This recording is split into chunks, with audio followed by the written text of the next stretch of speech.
is up, everybody? Welcome here to Pop Culture Philosophers. Welcome to our Festivus stream for 2025. It's our 8th annual Festivus stream. And if you know Festivus, you know that we are here to air our grievances and, of course, show off our feats of strength. But first, we have to erect the Festivus pole. And there it is in all of its glory, an actual aluminum pole used for construction here in Huntsville, Alabama, years ago, that was stolen to be joining us here tonight for this stream.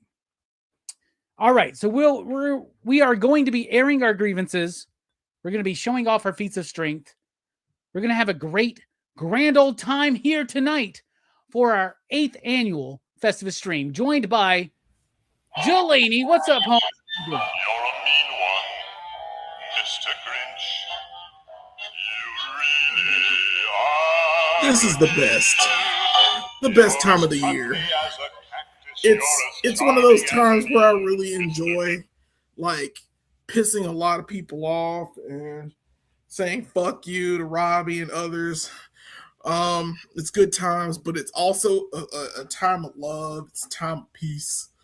It's a time of good things, and I'm glad to be here. I'm so glad to be here. Station to all. Hell yeah, station all. Speaking of station, it's Fable. What's up, Fable? How you doing? Station, what's going on? A little bit tired. You know, I don't know why the hell you chose 2 days before Christmas to do this stupid festival shit. Festivus, sorry. I didn't choose it. Larry David did, bruh. Wait. It happened. We didn't get to the grievances yet. My bad. No, I'm actually really happy to be here, guys. Of course, Festivus annual. Love it. Love hanging out with the My bruh Fable still hung over from Friday night. Which, as much as I like to talk shit, I fucking dipped out of Fable stream. I turned my camera on, I did this thing where you can be camera off, right? I turned it off. I went out. I was like, man, I'm really high, really fucked up, really drunk. Let me just lay down for a second.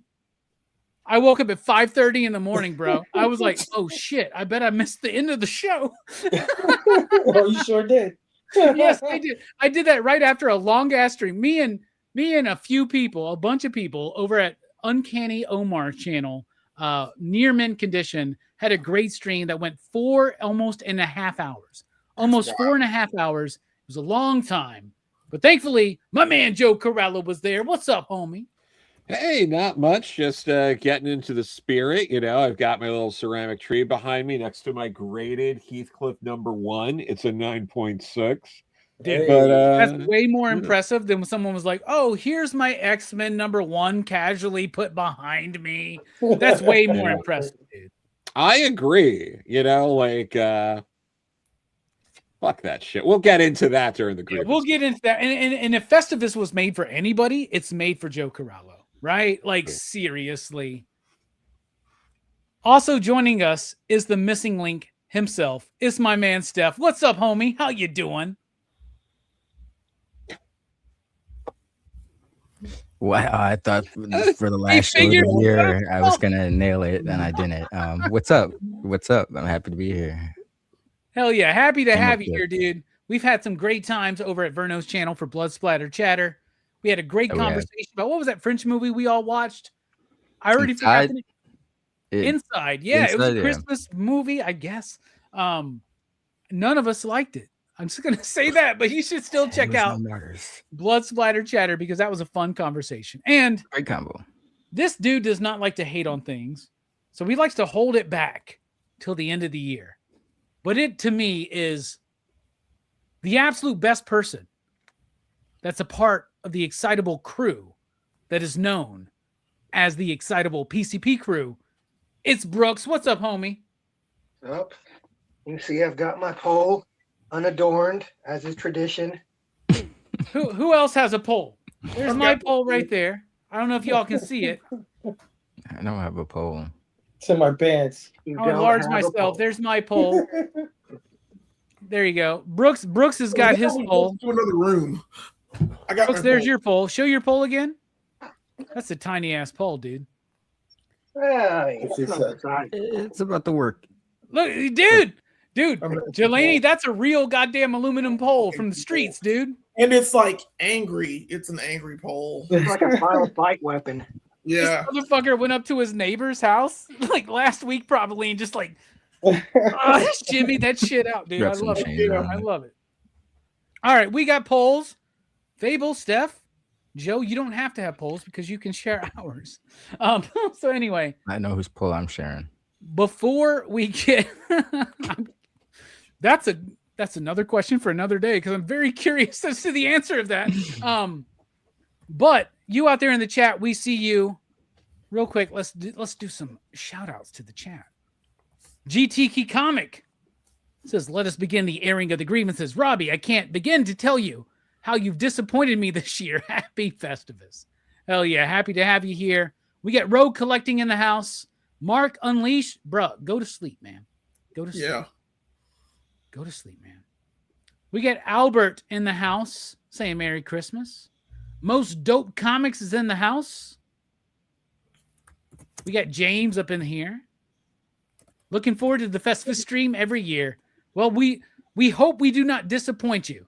Peter, don't worry. We're here right now, man. I know we made you wait a little bit, but we were bullshitting behind backstage. That's typically what we do. So it's all good. We got Two Gun in the house. We got Metal Elf. He's wishing Merry Christmas to everyone there. So is Kenneth right there. What else we got? Dynamite is in the house. Dynamite! Hell yeah, man.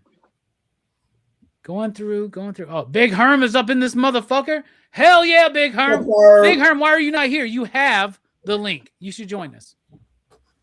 I would love to hear this dude just cut the fuck out, right? Like, like unleash himself, right? It's like, let's say it's like, why are you shaming the man's pole? Nobody's shaming the man's pole here tonight.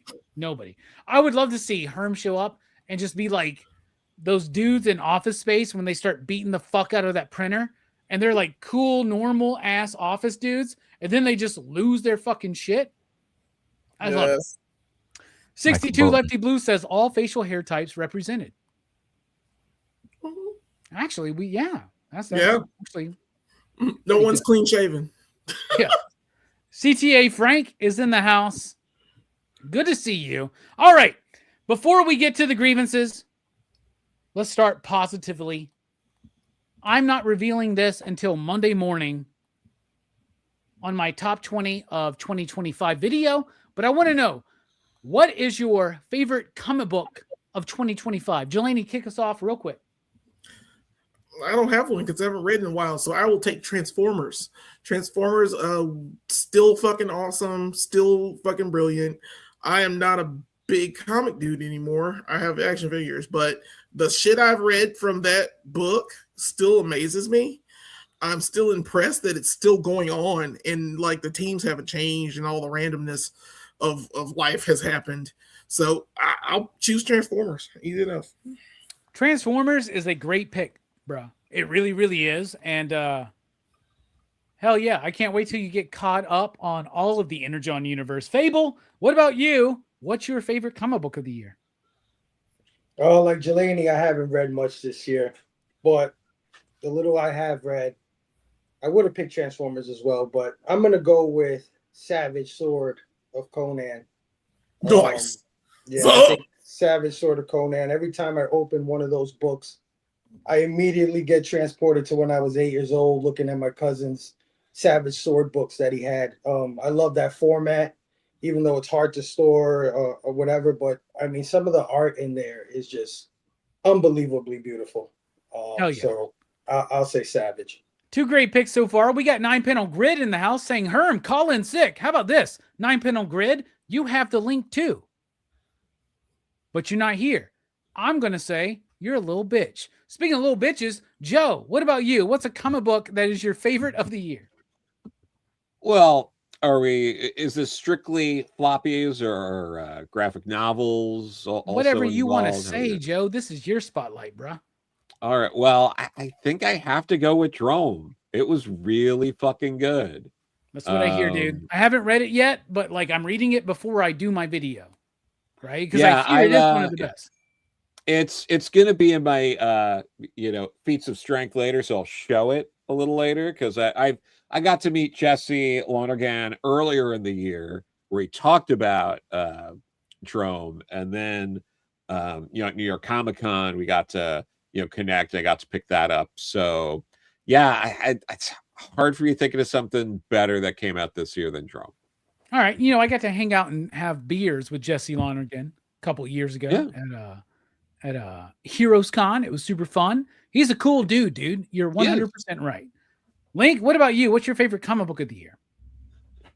I'm in the same boat. Jelanian Fable. I've not done too much reading in the last 2 or 3 years, but I do appreciate what the Absolute line has cultivated. I feel like that was what I was looking for in the reboot of the Ultimate. I feel like that's the new Ultimate Universe.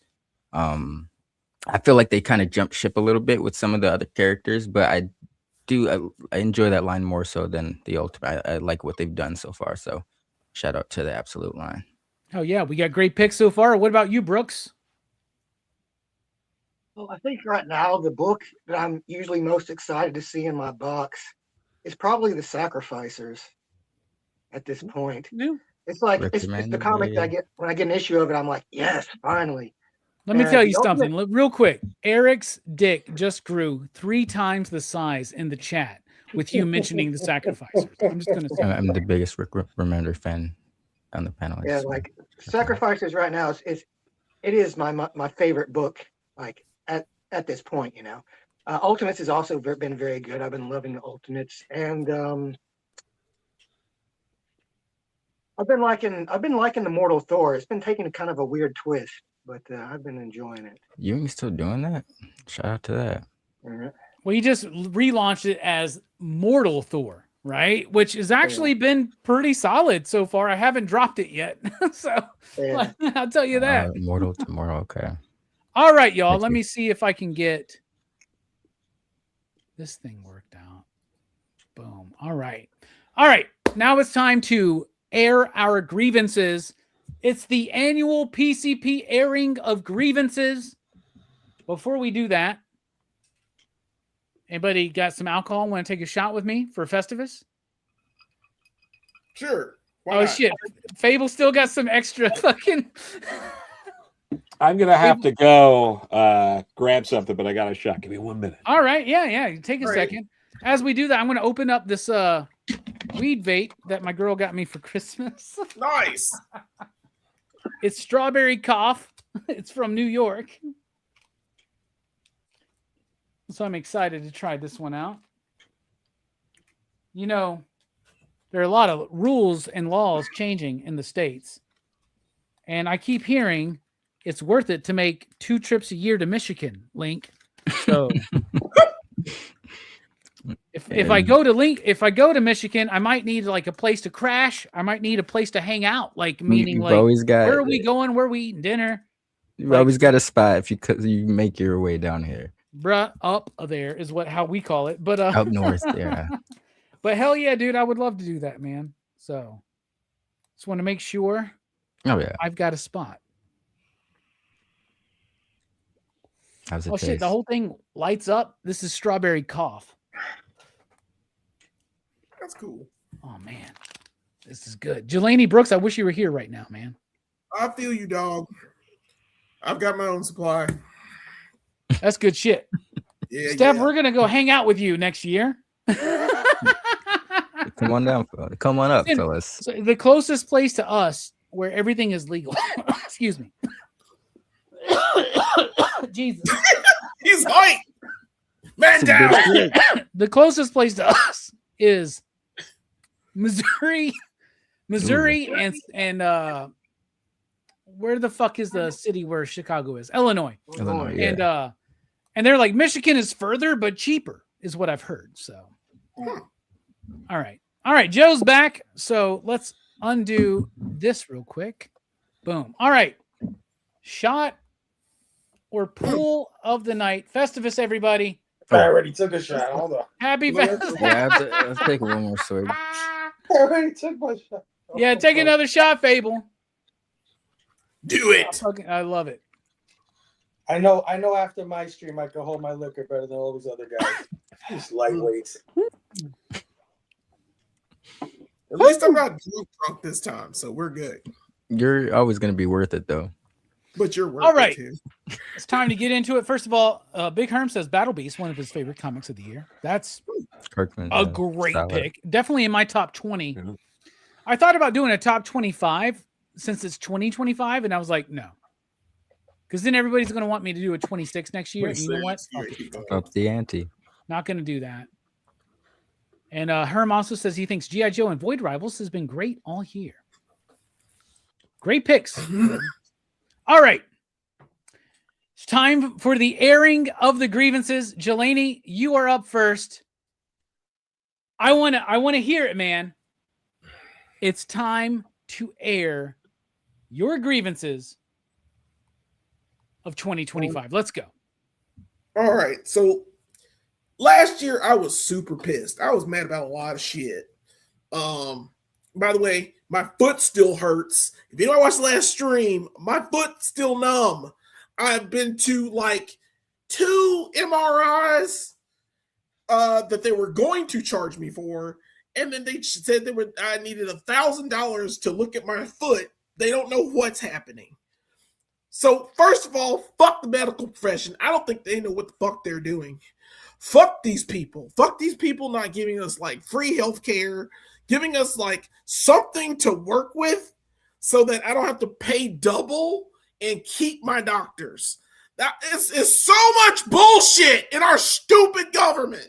Look at it the wrong way, dude. We get to pay for insurance. Who knew? Who fucking knew? Okay, so I'm okay with, I'm not naming names. I'm not picking sides. I'm not doing any of that bullshit. But why hasn't anyone fixed it? Did we vote for people to fix it and then they don't fix it? And it's every year? Is it every time? Do I have to feel on edge? I had a government shutdown. I'm a fucking government shutdown. And like, I don't know what it is, but it took money from me. Like, I've lost more money this year than I've ever lost in my entire life because whatever government we have right now, fucking up. And y'all need to get that shit fixed. I'm tired of this. Okay, it's some fucking bullshit. I was gonna save this grievance for last, but I'm gonna go ahead and keep doing it. The traffic in Huntsville. What the goddamn fuck? Look, we're a tiny town. We got like 250,000 people here now. We're the largest city in the state. They just brought Space Command here. We got people on the road from every country, every goddamn state, every motherfucking region coming to this tiny ass town with no road system. And we ain't got shit to do with it. I'm so pissed about the traffic in Huntsville. It used to take 15 minutes to get from my house to the end of the parkway. So if I wanted to go to Brooks's house, it would take 15 minutes, maybe 20, depending on the traffic we had. Now, what Jelani is saying is the very north of Huntsville to the very south of Huntsville. That's what he's saying. That's what I'm saying. It's so much goddamn bullshit. It is so much bullshit for a small Alabama town. Fuck you, Huntsville. Fuck like every stupid small business has popped up. Big box business. I don't mean the small business, support local. But it's fucking bullshit that we can't get like comic book stores like the one I go to be seen on the street because of all the corporate bullshit in front of it. I hate that companies won't allow us to like make our own decisions. We're told what to do now. We're in whatever stupid matrix they want to put us in, but it was a reset that happened in 2020 and I don't like it. I fucking hate it. It's made everyone divisive. It uses social media against us. We're not even people anymore. We're fucking bots and screens. It's awful. And I love this group of people because we can air our shit here in this forum and feel good about it. And I'm impressed that we were able to come together like this. Hasbro, Either just stop making toys, or be a fucking studio. Do something with your lives. Why did you cut all these people to make less product for more money? Why the fuck do I have to pay $64 for a 2-pack that doesn't even have fucking accessories to it? There are good things about you, and there are bad things about you. You had the best figures to come out this year. The fucking Gamerverse figures are fucking clean as fuck. And Hasbro, you need to keep doing shit like that. Except, don't give us one really awesome figure that we have to fucking go to fucking Target and fucking buy exclusively, you pieces of shit. I spent $300 on Psylocke. She's only 60, but I bought her 3 times on accident. So fuck that little scammer piece of shit. Fuck Target. Fuck Hasbro. Fuck Hustle's Traffic. Fuck the government. And especially fuck. Fuckity fuck. Fuck the police. I'm done. All right, those are nice grievances. I think Hasbro has been one of your grievances. We call ourselves the Ultimates. I think one of Jelani's grievances every year since we've been doing this has been Hasbro. So that's all. Hasbro's fuck you, Hasbro. You know you can do better, you pieces of shit. You just don't. You just don't try. You do. You have body molds. You can make them. Just make them, man. Get the website called Hasbro Pulse, and fucking don't make us pay $50 to not even get a goddamn figure. You piece of shit. You fucking bots. You fucking trolls. I hate you. I hate its internet engagement. That's all they want. They don't want to make a figure just work for us. They don't want to make any of this shit good that's at a cheap price that everyone can get. If you keep making it, we'll keep buying it. But we're buying it at your shit-ass prices. Are we the first generation to experience that, though? Like, it's like, yes. Nowadays toys are catered for adults. Clearly that's why the price points were. That Psylocke, the Psylocke figure, like one of my favorite figures this year, it was so hard to get. Why is it so hard to get? This shouldn't have worked. That shouldn't have been a problem. Yeah. And people make it difficult. And it's just, oh, God damn it. Ooh. Sorry. I'm sorry. I'm done. I'm sorry. That's good. God damn it. I hated this year. I hated this year more than any year I have ever lived. So far. It even though good shit happened in it, so much bad shit was happening. Dude, I'm sorry, y'all. I got to do a real quick aside on this too. My dad's frat brother, he was killed recently, and he was killed by his own son. I just found out about this yesterday. It happened like a week or so ago. I met this man, or I'm sorry, I didn't meet him. I saw him at a funeral for my godfather, like maybe last year. And he told me that, and this is the funniest part. We were sitting down at the little funeral repast, and we were just talking, just a regular conversation. I've known him for years. He's known me since I was a kid. My dad was in his wedding, kind of shit. He's a family friend, and he was like a man of God, and he was very, very focused. And he always said, you have to live a better life. You got to live the way you want to live. But at the same time, you gotta make it better for the world. Because it's not that I'm putting God in anything, but it's what is expected of us. We gotta leave this place better than where we found it. And we're not doing that, and we can. And it's so much easier to do it if we're not fighting each other, or this side is this and that side is that. We argue too much, and it hurts, and it's crazy. And I'm still sorry. I got a lot of grievances, man. You should have saved me for last. But God damn it, time. This year's been fucking bullshit. How do you take marijuana away, even though we had it? We fucking had it. Yeah, that sucks. How do you take that away, you pieces of shit? We were getting derivatives at least. And they were like, maybe for this, maybe for that. And then just something happens, and then state of Alabama, your legislature sucks ass. I'll let you know that now. Like, I hope a future employer finds this video of me bitching on the government, but it's federal, state, and local that aren't sinking to make us better. And it's a god damn it. Fuck. Sorry. Oh! Never apologize during Festivus. Those were some great grievances. Fable, your turn. Air your grievances of 2025. Oh, well, I hate to sound like a broken record, but I'm gonna piggyback off of what Jelani said as a recent toy collector myself.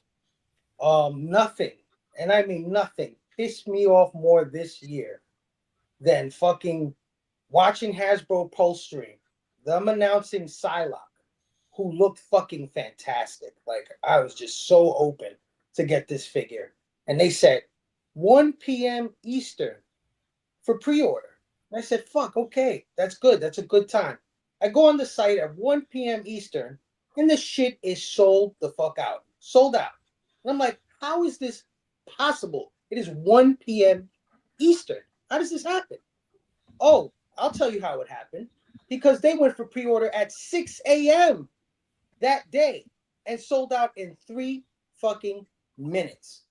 That shit had me livid because I wanted that fucking Psylocke so bad. And I was super pissed off. And then they go and announce, first of all, these convention exclusives. Fuck these convention exclusives. Yep. I am so fucking tired of convention exclusives. Like, dude, I can't go to California. I can't go to fucking Texas. I can't go to, you know what I mean? All these places. But anyway, they announced this fucking Rogue Savage Land 3-pack, right? With Sauron and I think Sheena the She-Devil, right? Am I right, Jelani? Is it Sheena that they had in the 3-pack? It's gone. Like, you had to be at SDCC to get it. And if you, the reason why they had Hasbro Pulse drop it so quick and it was gone so fast and it hasn't come back is because people canceled it. So it was canceled orders that we were selling, but you could only pay $50 to be fucking Hasbro goddamn Pulse. But here's the fucking thing. Not only did that thing sell out in a record amount of time on Hasbro Pulse, but these assholes put a figure that they know every fucking collector wants. Every collector wants Savage Land Rogue. Right? Like, they give us every fucking version of Rogue except the fucking hottest version of Rogue that every kid who ever read Jim Lee comics, X-Men comics in the 90s would fucking want. And what do? They put her in a fucking 3-pack at an SDCC exclusive. What kind of bullshit is that? That is fucking insane. I was so mad. I still haven't gotten that damn 3-pack because the aftermarket is fucking insane. Piss me the fuck off. And they've been doing shit like that the entire year. Which brings me to my next grievance. These price increases. Talking about tariffs. Like, I don't know. I call bullshit on these price increases on toys based on tariffs. This is fucking insane. We're talking about figures that were $17.99 5 years ago are $27.99 today. Then you add shipping. We're talking about $35 for a figure that comes with an extra head and 2 hands. Like, what the fuck are we doing here? What are we doing here? It's like Jelani says, they have the ability to print these things. I think that they're going to continue to use this tariff excuse to continue raising prices, even when the tariffs go away or prices on foreign goods go down. I think they're going to still keep it just to keep it because they like the money. That's on us fans, though, bro. Like, even you can relate to us. Like, it's on us, but we can't keep. Look. We keep buying this bullshit. Don't give us key figures. But that's the thing about our community. We want the comic books. We want the toys. We want the movies. And comic books are $10 an issue. Are you guys gonna get Grand Theft Auto 6 when it comes out? Absolutely. Yeah. Okay. And we know where that's gonna be $100 minimum. No.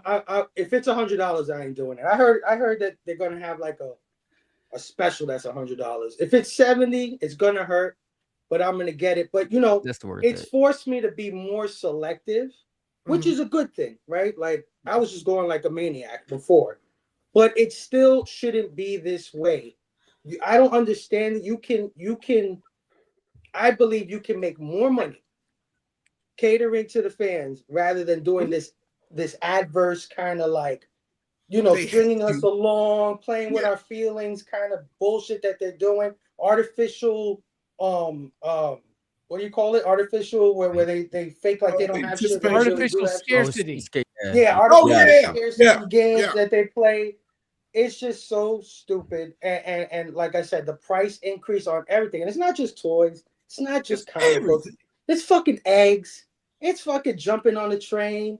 Bruh, I forgot about eggs in 2025. Jesus Christ. My God. Like, yo, box of cereal is like $10. Like, are you out of your mind? That is the cheapest, shittiest food ever created. That's like a fucking factory could fart that kind of shit out.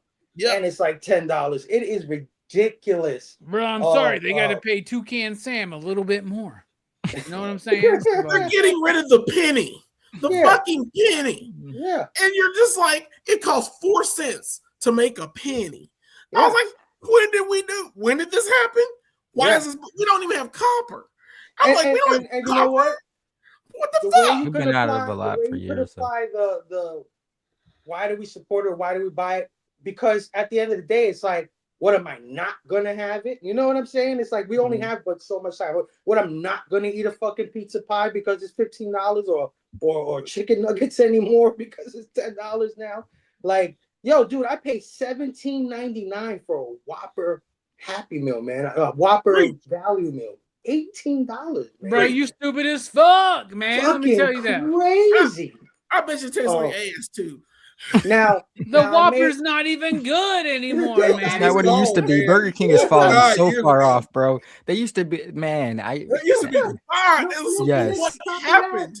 Yeah. Please don't tell me what a goddamn quarter pounder with cheese costs right now. Man, that's the only legit thing you can get from. Awesome. Dude, on top of the fucking price hike, the thing is smaller. The things are smaller. They're coming with less shit for more money. Where the burger's smaller, the toys have less accessories, the comic books fucking have more ads than they ever had. Like everything is out of control. Now, like I said, it might be a blessing in disguise because it allows us to be more selective. We have to be kind of like really paying attention to our dollars, which we always should have been. But Jesus Christ, what a rude fucking awakening. In 2025, man. 2026, I hope we get a grip on these prices. I hope we get a grip on like fucking collectibles and shit like that, the shit we love, because I'm telling you, you want comic books to keep going? This is $10 issues is not the way to go. I'm sorry. What's the average? So is it still like $3.99 per issue? What's the average now? I think the average is $4.99. Yeah. Todd McFarlane, dude. Spawn, $2.99 is $3.99. Do you remember the ads of DC Hold the Line at $2.99? Like that's fucking crazy. Bro, that was 14 years ago. Okay? I know. I just it doesn't feel like that was so long ago. Still, like, even Todd, the Todd father who tried his hardest to keep it at $2.99, his books are now $3.99. So I hate to break it to everybody here, but guess what? Everything's going to be more expensive in 2026. I know.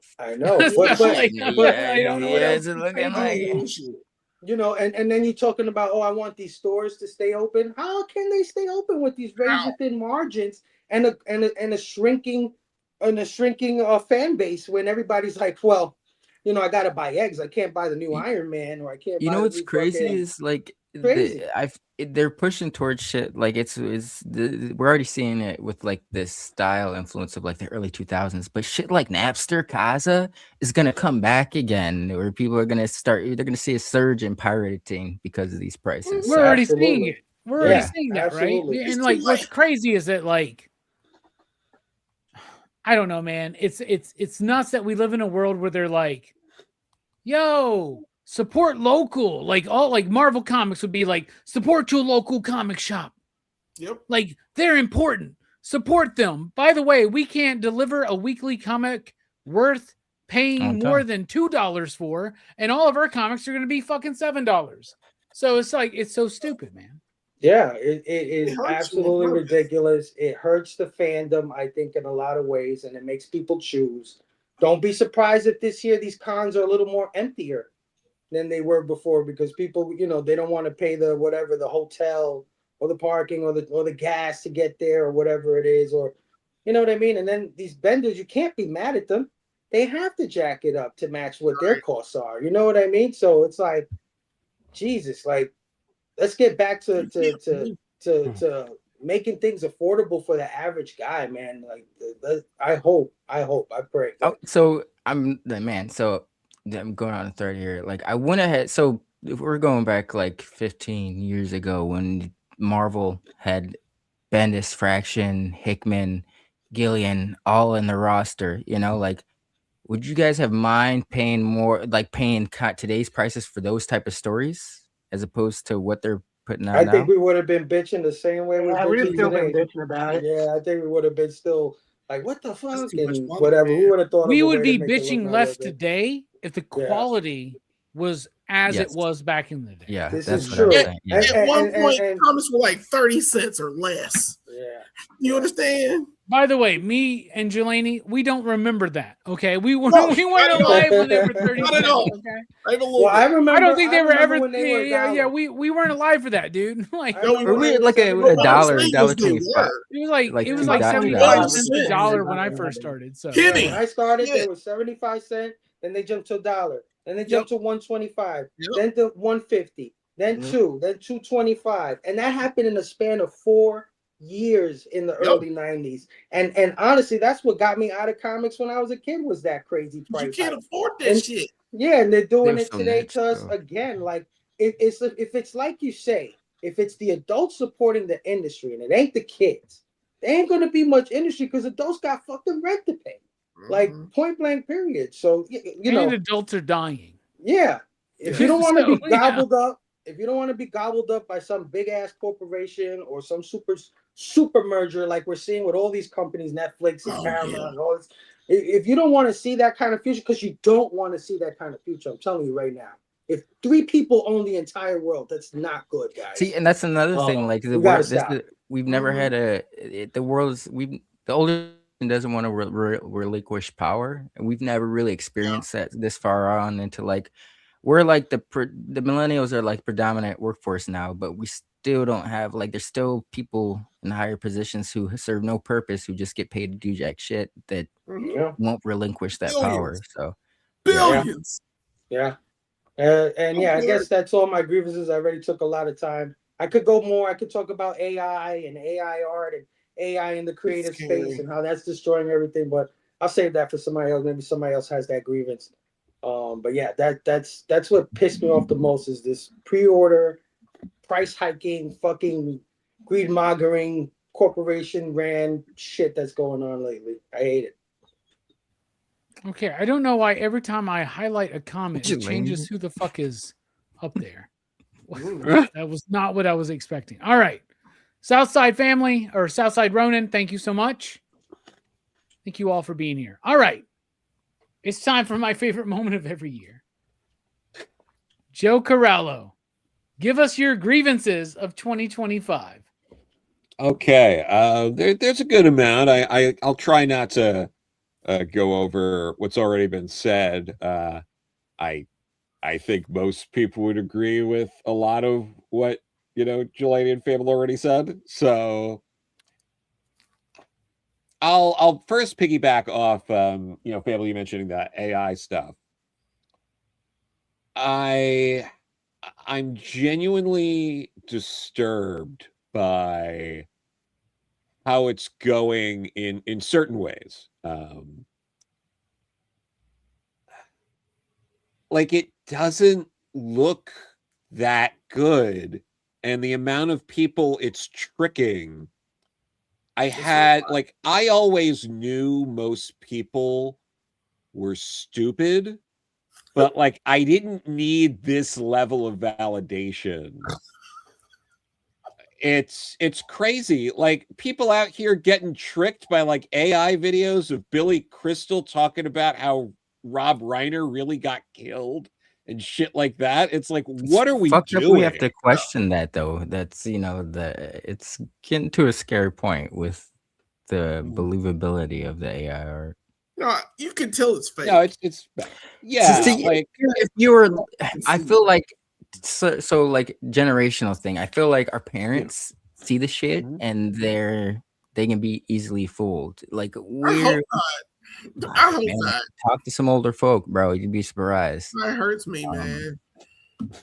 But to piggyback off that point, the thing that I really don't like, one of the things that people say often now that I hate the most is when you say or you point out like, oh, that was AI, and the person's response is, oh, well, I mean, I got tricked because it was so believable because that person would absolutely say that. And it's like, what the fuck? And when you look at the video, it's something that's like so completely insane that it's just like it's Billy Crystal going, I think Nazis are great. Right. Yeah. And then it's like, Rob Reiner. Fuck Spinal Tap. I'm Billy Crystal. Fuck Jack Palance. I mean, I will say that Sora 2 and now Sora 3, that shit is getting crazy how good it's looking. I'll just leave it at that. Sora 3 is insane. No, but like there are genuine problems where we're also getting problems with, like, there was that Rolling Stone article about how AI has now generated enough fake like academic journals that are getting like sourced in actual academic journals, and it's creating an integrity issue in research that's becoming a growing problem. Well, maybe we're all just a little jealous. We weren't in high school when AI was available because we had to actually write our fucking essays. Bro. But to that point, I like, for me personally, and I can air this and I can say this because it's also the approved opinion, so I don't have to care. I would just never use that because I have enough ideas anyway, and that's like, that to me, that's the fun part of being creative, is coming up with ideas and writing them out and all of that. But one element of it that really irks me as well is the side that's really against AI. And there are multiple people like this in comics and other places, except for all the people I know. They're great and would never do this. Are the people who are genuinely like openly talking on, you know, the only place they do this on, like Blue Sky, and a little bit on Instagram, but it's Blue Sky, where it's all just, I keep yelling at people to not use AI, and I guess I gotta yell harder and louder so they stop. And it's just like, that's never going, like, if you genuinely want something to change, I don't know if you've been here the last decade, buddy, but the leftist idea of, if we yell at people enough about how what they're doing actually makes them the worst fucking person on earth. If that strategy worked, it would have worked by now, and it hasn't yet. We're a good 10 years into that strategy. Maybe think of a new strategy. Are you telling me that yelling at your neighbor that they're racist does not change their opinions on immigration policy in the United States? Are you telling me that's crazy? What if you wrote an X-Men comic about it? No. No, right? That's something that really that's been rough, and I knew that was going to be this year again with him back, and the same shit again of like, we're not yelling at people about how racist they are enough.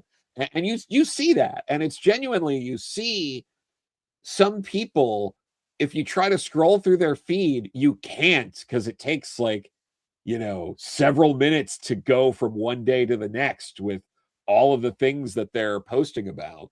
I was literally trying to find a post that Jelani made, and I was like, this motherfucker. Post too much per day. No, but like that happens. But like you see that, and then you'll actually see these like conversations of just like, man, I guess I wasn't loud enough before, so I got to be even loud. And it's like, that no, that's not the answer. And the other answer isn't kind of to your point too. Are the amount of people, creatives, it's not just comics, but who genuinely think they make any fucking difference.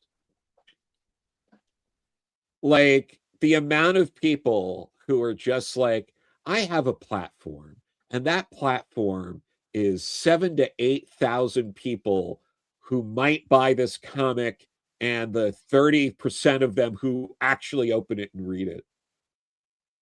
Of, you know, some licensed character, or, you know, your creator owned, but if it's your creator owned, it's probably more like a 2,000 or 3,000 copy sell. That, like, I need someone to say the important things now in a thing that's not going to be out there for 3 or 4 months. So, like, I'm a little off timeline wise. Like, you see that stuff, and it's just like, I'm not looking forward to like the deluge of all these kind of comics that come from any given hot thing going on in the world right now, all that stuff. It's just it always comes off, how you doing, fellow kids? And we still get it. We get so much of it. And it's so weird when you're reading a comic by like a 40 or 50 something year old who's writing these teenagers who are making references to the 90s. Like, what are we doing? This is crazy stuff. But you see it all the time, you know, and it's just, it's crazy. The idea, and like, this is another thing that not only just with comics, but it's extended into the you know, the movies and stuff like that. And I'm going to preface this by saying, I love the fine folks at DC. They're wonderful people. And I think they're doing some of the best, you know, comics and doing the best sales out there.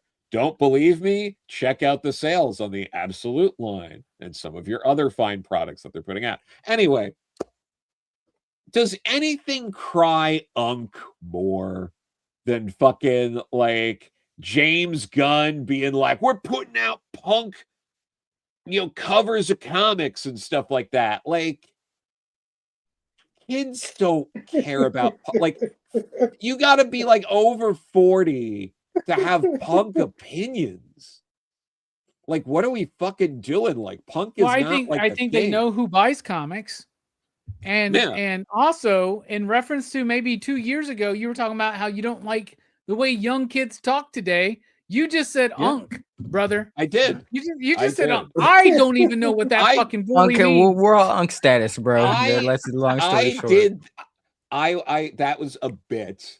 I spot on bit. Earnestly say unk. It's not like a thing. Please explain yourself, Joe. I don't understand what unk means. Unk is you're out of touch. Like you're saying that you're out of touch. You're unk. I get it, bro. I get it. I get it now. I do get it. I was just making. Okay, you're right. Okay, good. I was setting up your joke, and then you nailed it, and then for some reason I deflected it again when I didn't need to. But whatever, it's fine. Before we get too much into it, Avenge Californication gave us a $1.99 super chat. Ooh. Well, dude, I really appreciate you, because right now everybody who super chats donates to the Human Fund. It's money for people. Yeah. So if you want to donate to the Human Fund, send us money for people. I like that. Super chat. Yeah. Well, it was not my idea, bro. It came from Seinfeld. So you know, and there's another point I want to get to before I move on here is, and this goes back to how much everyone sucks. so I've gotten to do this a few times at a few parties, and if you're listening and you were at one of those and I did this, I didn't mean it. I'm joking right now, but there are things you can say to a certain group of people that you know what they're going to say, and you can just sit back, say something, and just have everyone take turns saying what needs to be said in that moment. So there was one time, this is like there's one party, I made it a point when people were talking about horror movies to be like, oh, well, yeah, one of the best has got to be Rosemary's Baby.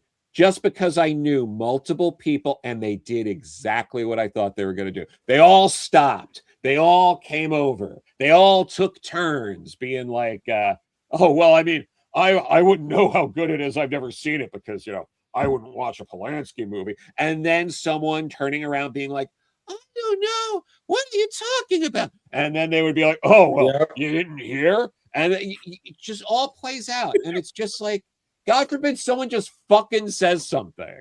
And it's not. And I've done this multiple times. Same reaction. There's another time I was able to work in, someone had like a puffy shirt on. And I got to work in like the Seinfeld pirate shirt bit. Fucking half the room goes like, oh, Jerry. I mean, like, he wasn't even the funny one on that show. I love Jason Alexander and Julie Louis-Dreyfus, but like, Seinfeld, he's not even funny. Nice. Didn't he? And he dated that like 17-year-old. And oh my God, like, oh, God forbid you mention a Kramer bit, bro. Oh yeah. Did you know he said the N-word? Okay. Did you know? Sorry, I'm that guy. Fuck Kramer. But like, fuck Kramer. But it's just one of those things where it's like, how pathetic of a life is it that you're just running around like when, like, I'm not like, I know a few years ago, I don't know how often people still say it, but like online, the whole like NPC thing, like, oh, you're just NPC or something like that.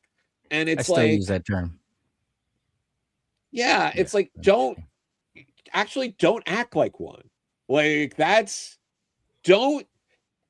if that's like if you can't help but explain, like someone will just be like, oh, like I was watching this Tarantino movie. Well, actually, did you see that interview with the one actress who worked on him and said she didn't really like it? And then she made him uncomfortable. And then did you see wait. He was, you like Paul? You like Quentin Tarantino? Did you hear what he said about Paul Dano? Yeah. Like, who gives a shit about Paul Dano? Who, in my opinion, is one of the most boring actors in modern cinema. There you go. I mean, in his defense, he just lost 10 subscribers. Who gives a fuck, man? Whose dick did Channing Tatum suck to get cast in Hateful Eight? Like, he wasn't doing shit to warrant being cast Steven in Soderbergh, Hateful Eight man. That's whose dick he sucked, man. Probably, yeah, they've got it big, but I'm just saying, like, Quentin Tarantino's acting like he's casted like the cream of the crop his entire career. Channing Tatum, let's be real. Like, okay. First of all, Link, I love you. I appreciate you. First of all, Channing, I was joking. No, I don't think you ever sucked a dick to get a role that you ever made. Second of all, Channing Tatum can be in anything, and I don't give a fuck, dude. That is a dude. If he showed up and looked at me and I was like, dude, it's nice to meet you. And he was like, suck my dick, Rockin' Robbie. I would suck that dick, dude. I would suck that dick. He's got the diva attitude to match it. Have you seen Magic Mike, brother? Like, every time I hear Genuine's Pony, I think differently now, dude. I don't give a shit. Look, long story short, I met Channing Tatum. The hottest fucking dude. I met Channing Tatum before he was man. And he was a bitch ass diva when I met him. This was before you got to meet Channing Tatum? I did. And he was a diva, and I didn't. You should have sucked his dick, man. He probably, like, I'm just saying, yes. Jesus yeah, but fuck that guy. But I'm just saying, let's be real. I think Quentin Tarantino, maybe they've had an interaction. Well, let's be real. What's the best on-screen gambit we've ever had? live action. That's not saying much. People are acting like fucking Channing Tatum killed it, bro, and that's not a tall fucking bar to match. And like, there's not a lot of gambits either. It's like maybe 2. There's 2. Yeah, like come on.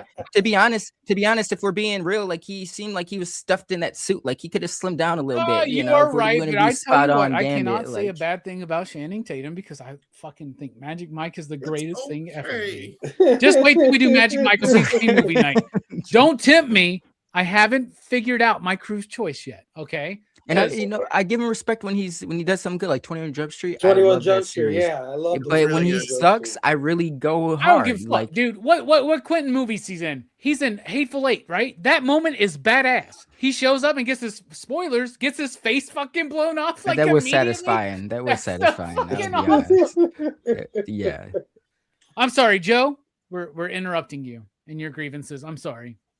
No, you're fine. So I just can't, like, when somebody mentions Channing Tatum, I gotta defend him. Go on. No, I get that. It's just one of those things where it's like that's also something where it's like, can people just have fucking like opinions that you don't know and you don't have to care what Quentin Tarantino or Paul Dano or these people think or say, especially when they're about mundane stuff like that. It's not like even like impacting people's, like, who cares? The fact that was like news and people were like using that to like gain a following and stuff, like, dude, it's so crazy. I was like, you know what? Like, who gives a fuck what Paul Dano is to Quentin Tarantino?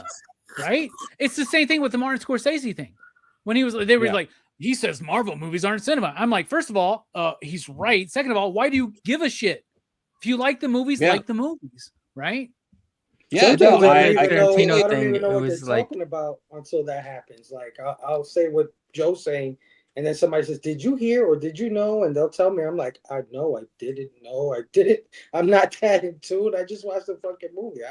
You know what I mean? People. I think some of these moments kind of get picked up because it's just so off-putting. Like, it's kind of the interview. It seems like he's got a personal vendetta against Paul Dano, but it just seems so jarring. It's like compared to like when Trump starts talking about fucking magnets in the middle of like a serious political interview and shit like that. You know, like it's just, I'm just being real. Like, it's very off-putting. None of be comparing Trump talking about magnets to Tarantino. I'm just saying, like, it's people are like, what? It's like a head-scratching moment, like where you're like, okay, that kind of went left. But that's right. Sort of take a little bit from there too is just. This is gonna get like, I'll get a little darker here before I pass it off. Is in that part as well. This also came up recently. Someone brought up how there was we watched this like Netflix Christmas movie, like Merry Little Xmas or whatever, the Alicia Silverstone like Christmas movie. It's a stupid, fluffy sort of, whatever. Well, you know what she said about fucking ice. She was the worst part of Batman Forever, man. Did you know that she liked a Dean Cain post from 7 weeks ago? And the post said, Superman and Batman rock. But there was a situation like we were talking about, and this one friend of mine, they were all very like, it really sucked me out of the movie because the one character, like the daughter's boyfriend, was like a Harry Potter tour guide in like London and would make these like Harry Potter references. And they were just like, oh, that just seemed like so like out of touch, this and that. And I'm like, look, I do not care. I never liked Harry Potter.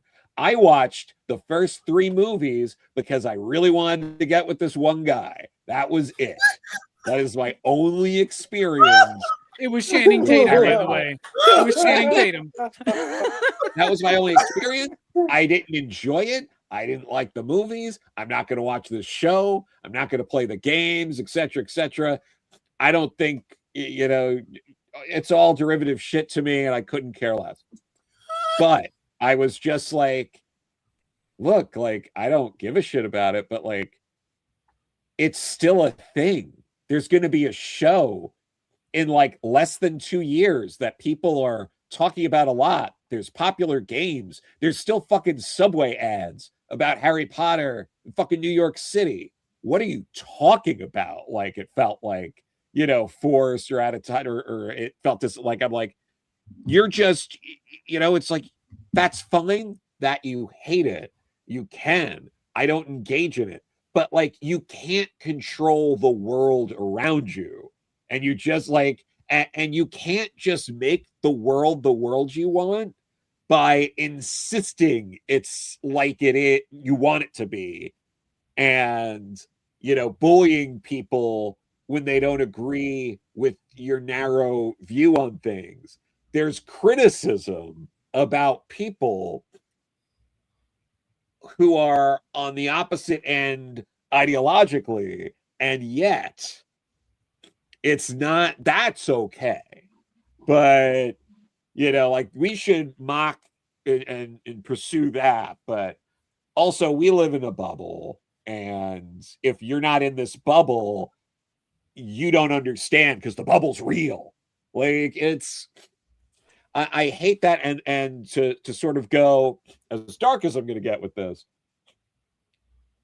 it was very disturbing to me. And this affected comics a little bit too. And I think, Robbie, I think you know where this is going. There was just September, there was a high profile political assassination in which there were many people who were saying things that I think you could, I don't know how I feel about this, I'm just saying, I could see someone comparing what the president said about Rob Reiner after he passed and being like, that is absolutely not even anywhere fucking close to the horrible things that were said about this person who was politically assassinated a few months ago in September. Yeah, I heard that. And that person is Harry Potter. Yeah. Harry, was that you, Harry? And, you know, it's like, one of those certainly affected me more than the other. But that doesn't, but like, you, as a human being, you should have empathy and understanding, and know that, like, if what you want out of something is being cordial and respectful and mourning the dead and this and that, it's not a one-way street. Like, don't treat it that way.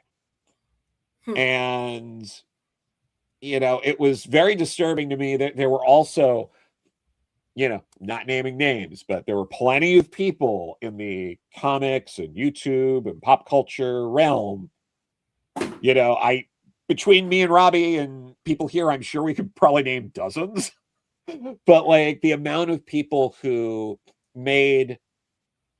openly made flippant jokes day of the first assassination, to an excessive degree that, like, no one's getting anything out of that. Like, I'm not even talking about people who were saying, like, look, it's a shame this happens, but, you know, he was very politically divisive and this and that. Like, I'm not even talking about that, which, again, day of, whatever. But, like, I'm talking about, like, the over-the-top jokes, the insane, the people who...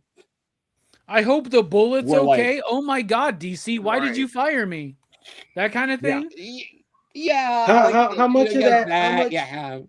How much of that do you think was an actual opinion, or somebody's way into the conversation, or to get views or whatever? You know what I'm saying? Like, sometimes people say shit and they don't even mean half the shit they're just saying. and just trying to like win favor somewhere. You know what I mean? Yeah, or that's a bigger problem. That's also part of overall grievances of people who like it's all about the dopamine hits, the likes, the subs, the follows. So it's like, oh, I don't really care about so and so, so it doesn't matter to me if I say something really over the top because I'm indifferent about it. So, I can go that far. But I do think with some of these people, they really are, that sort of, gung-ho. And it's interesting because, sort of, Robbie, what you were saying, it's like you see that and then you see, I just found out about Rob Reiner and I'm absolutely devastated. It was senseless. You're reading this and you're just like, well, I mean, if it's a very deep subject because it's like I feel like the leader of the free world sets a precedent for how people compose themselves, and you've got someone like Trump who's making light of people's passing but praising others. You're gonna get that divisiveness, so it's much deeper than what we're really getting to. It is, but also that divisiveness, like I was saying in the very beginning, if that divisiveness was going to win people over, would have. And that's not, and like that doesn't mean, turning over. I don't think that's the point. At some point, it's, I think and not saying it's right, but I don't think like at a certain point, I don't think most people are saying this shit to win people over. It's just to rub salt in the wound because it's just tit for tat. Gotcha. Either whether it's to win people over or rub some salt in the wound. Real quick, I feel it's a necessary thing to say this right now. I'm not speaking for everybody on the panel, but I'm pretty sure nobody on the panel is a fan of Donald Trump. I just want to get that out of the way so that nobody like misconstrues anything that's said from here on out. Okay, but I ain't no liberal. I ain't no damn commie, socialist pig. So. Make that what you want. Like, you fucking robots. Yeah. You beat and it's just beat. like I just don't want I want things to be, better and to move in a more constructive place. And I don't think the strategy of let's like the race to the bottom isn't, for me, what I want to see. Yeah. And I agree. By the way, real quick, most dope comics. Do you know the opinion of the creator of Harry Potter's? Like, do you know her opinion on? I'm just joking. I'm just joking. I was trying to make a point there. No. Like, I don't care. Sure. I love Harry Potter. I love that you don't like it, Joe. I love Harry Potter. I love the books. I love the movies. I fucking love it. And then when people go, well, did you know that J.K. Rowling said this? I go, yeah. And I wish you would shut the fuck up so people like you didn't come at me for saying, I fucking like Dobby with a fucking little sock. I'm sorry. It breaks my fucking heart, man. Okay. I mean, and then that's another deep thing too, is like, because, that whole subject of separating art from the artist, it's like, who's to say that when that artist created that piece of art, they had that mentality of evil that they're, or whatever, that they're being ostracized for, whatever. Well, whenever somebody comes to me, dude, Link, this happens to me all the time. It happens to me a lot with Roman Polanski, which is something that Joe mentioned earlier, right? How dare you review Chinatown? Did you know? And then I go, do you like Led Zeppelin? That's like my go-to. Do you like Led Zeppelin? Because I love Led Zeppelin. Yeah, Led Zeppelin's fucking awesome. All right. Do you know about Jimmy Page? Right? And then, like, if people knew about Jimmy Page, maybe they wouldn't like Led Zeppelin as much. But you know what? It's a weird thing to say because a lot of people say it's a very privileged thing to say, and I get that. But I like to separate the art from the artist. Yeah. Right? It's cliche. It's silly. Some people can't do that. But I understand exactly what you're saying. I mean, because I think if you really took a magnifying glass and examined every greatest artist, like you would find something to cancel them over. Did you know this fucking writer or artist of this story you fucking love, or this director or whatever, like slapped his fucking kid? Right. Oh no. while he was growing up. Like, Yeah. you know what I'm saying? You can Yeah. do that to Fucking everybody. and Warren Ellis. Yeah, well, it's Warren Ellis, Still y'all. unjustly To- canceled. Well, this the difference idea. between Warren Ellis and everything else is Warren Ellis never did anything wrong. So, He like, didn't do that's anything the big wrong. difference there. What the fuck? Well, with this stuff in general, though, it's like we need, like, you can't make things better if we're judging people.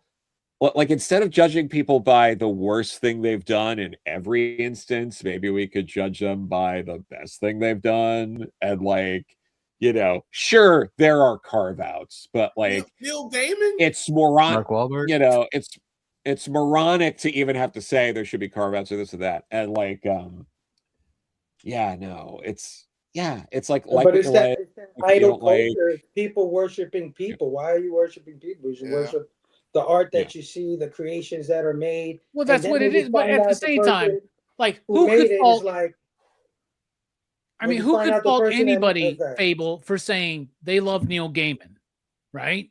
Who could fault anybody to say I love Neil Gaiman's work, right? Who could fault anybody for that, right? Do I love the idea of non-consensual toe fucking in a bathtub? No, obviously not. Like, no, listen. Sometimes you'll like something a lot, and then you find out that the creator did X, Y, and Z, which you're totally against, and it could color your like of that thing going forward, right? Yeah. Like you might be like, oh damn, like, holy shit, guys! I Did you really know like that John fucking Wayne song, was but this racist? guy is like a total douche. I don't know if I I want to listen hate to that John Wayne, anymore or whatever. But the point is that And Jimmy Stewart. when you're so obsessed with the person rather than the art that you're there trying to find out every little detail of their life, it's like to me that's fanaticism at its worst. And I don't I just, you know what I mean? I don't know. Well, I think our point, like, I don't know, like, for instance, it's something that a lot of us will get here is the career of Hulk Hogan, right? Fuck I think Hogan. Hulk Hogan is one of the most important wrestlers Fuck that fucker. in American sports entertainment. That piece of shit. Hope he He's dies in a obviously fire said truck. shit that makes me think he's the piece of shit. But it doesn't mean that I think that Terry is a piece of shit, but Hulk Hogan is an important character in pop culture. Like I don't know. I don't know if this is where you wanted to go, Joe, but it's like that's a whole conversation. Like, we could have a whole 3-hour show about that, and not come to a resolution. No, it is. Everybody's And, like, got I just lines, wish, I guess, right? it's I just feel like like I NBC wish my like you favorite. could we could just like cut through some of the bullshit here and just be like, I should be able to mention that like Chinatown's a good movie, or reference Seinfeld, and I don't get a 101 course on it. Like, we all fucking know, I know, like, I can reference a puppy shirt, right.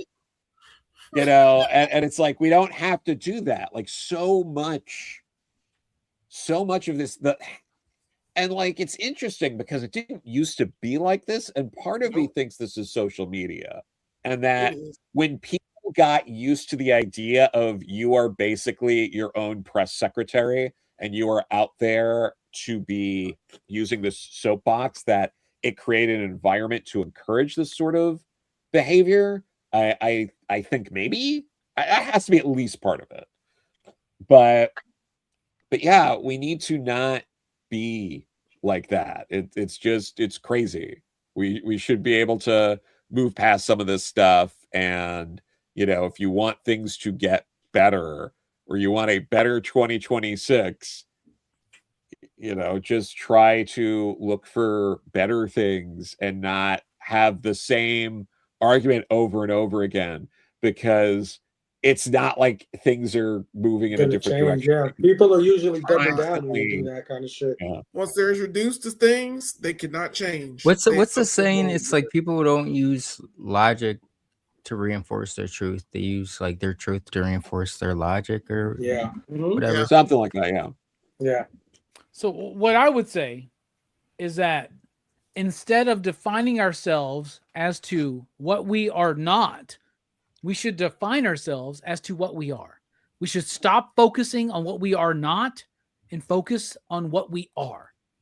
Yeah.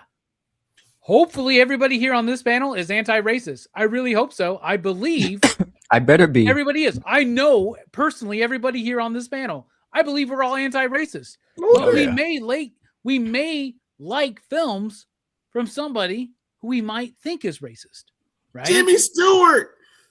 That piece of shit. I will never watch it. But who would ever say that Mr. Smith Goes to Washington is not a great movie? You know what I'm saying? Yeah. Or To Kill a Mockingbird is not a great movie. I have those same. Let's be real. Like, I still respect a good Mel Gibson film. You know, I respect him as an actor, and he said some wild shit. I just want to point out to everybody, only 3 people here are fully white.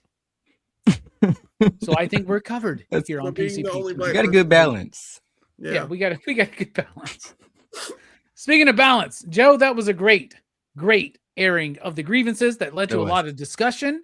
That I think we should continue that discussion in 2026. But now I want to know, Link, it's time for you to air your grievances. Outside of Joe Corallo, what are your grievances of this year? I won't go that deep. I'll keep it light. I will say someone brought up 6'7" earlier in the chat. Funny story about that. If you got a kid, you've heard of 6'7". But my son turned 6 in October, and the other day he was talking to me about I ate some of his candy, so he's complaining to me about that. And I was like, bro, you just had like your cousin's birthday party and you just got a whole box of Sour Patch Kids. Look, you're good. You don't need all that candy. And he was like, well, can I invite my cousin to my next birthday party? I was like, yes. When you're 7, you can invite him to your birthday party. He's like, wait a minute. And he like gets a smirk on his face. And I'm like, see, he's working something in his head. He's like, first I turned 6. And I was like, yes. Then you turned 7. He's like, 6, 7. I was like, you mother, I tip of the hat. Like, I was very proud of him. Just the way he was aware of that to set that up. Super cool. Not a grievance. Bro, I was trick-or-treating with my girlfriend and her kid. And her girlfriend, my girlfriend's kid kept going 6, 7 all night long. And I was like, what the fuck is she talking about? Did she not realize it's 69? Like, it's like I start going 9-5 to my kid when he does the 6, 7. Yeah. But grievance wise, I what's really chapped my ass this year? What's with all these streaming platforms, huh? It's like at first it was created to replace cable, and now it's like it reminds me of cable. It is cable. Yeah, there's so many apps I keep out of the convenience of my son, but me, I've went back to the pirating mindset long ago. But just for him, because he likes to, like, I've got like Disney and Netflix and Amazon and Apple, but it's like I canceled HBO a while back just because I was like, all this shit is like on Netflix now. Like, what is the point of me paying double for the same shit? Very irritating. In terms of, this is like, I guess, a Marvel thing. I think DC's been doing better on this side of the thing, but I think, like, I referenced the whole Kirkman actually was on the roster around that time. Hickman, Ellis, Brubaker faction, like, when Marvel was in their golden days in like the 2000s, like, they didn't just get like the greatest series. They had to start off with lower tier characters and work their way up. They had to prove themselves.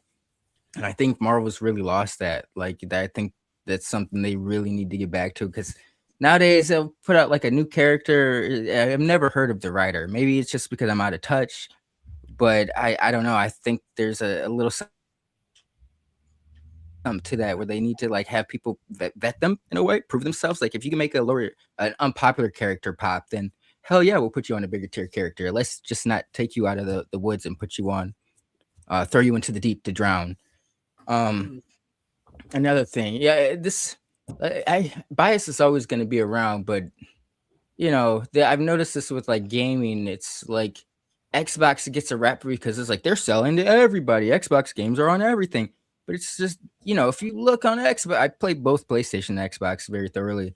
If you look at Xbox, there's quite a few PlayStation exclusives there. It's like everybody's doing the same shit, but people pick and choose on what they want to highlight to complain about and spotlight. And so it's like, in 2026, let's be more real, with our biasness a little bit. That kind of is contradicting in a sense, but try to weigh that in a little bit. In terms of everything, it's the easiest example I have, but Joe was bringing that up earlier in terms of, people's argument standpoints. After a while, it's people just want to argue.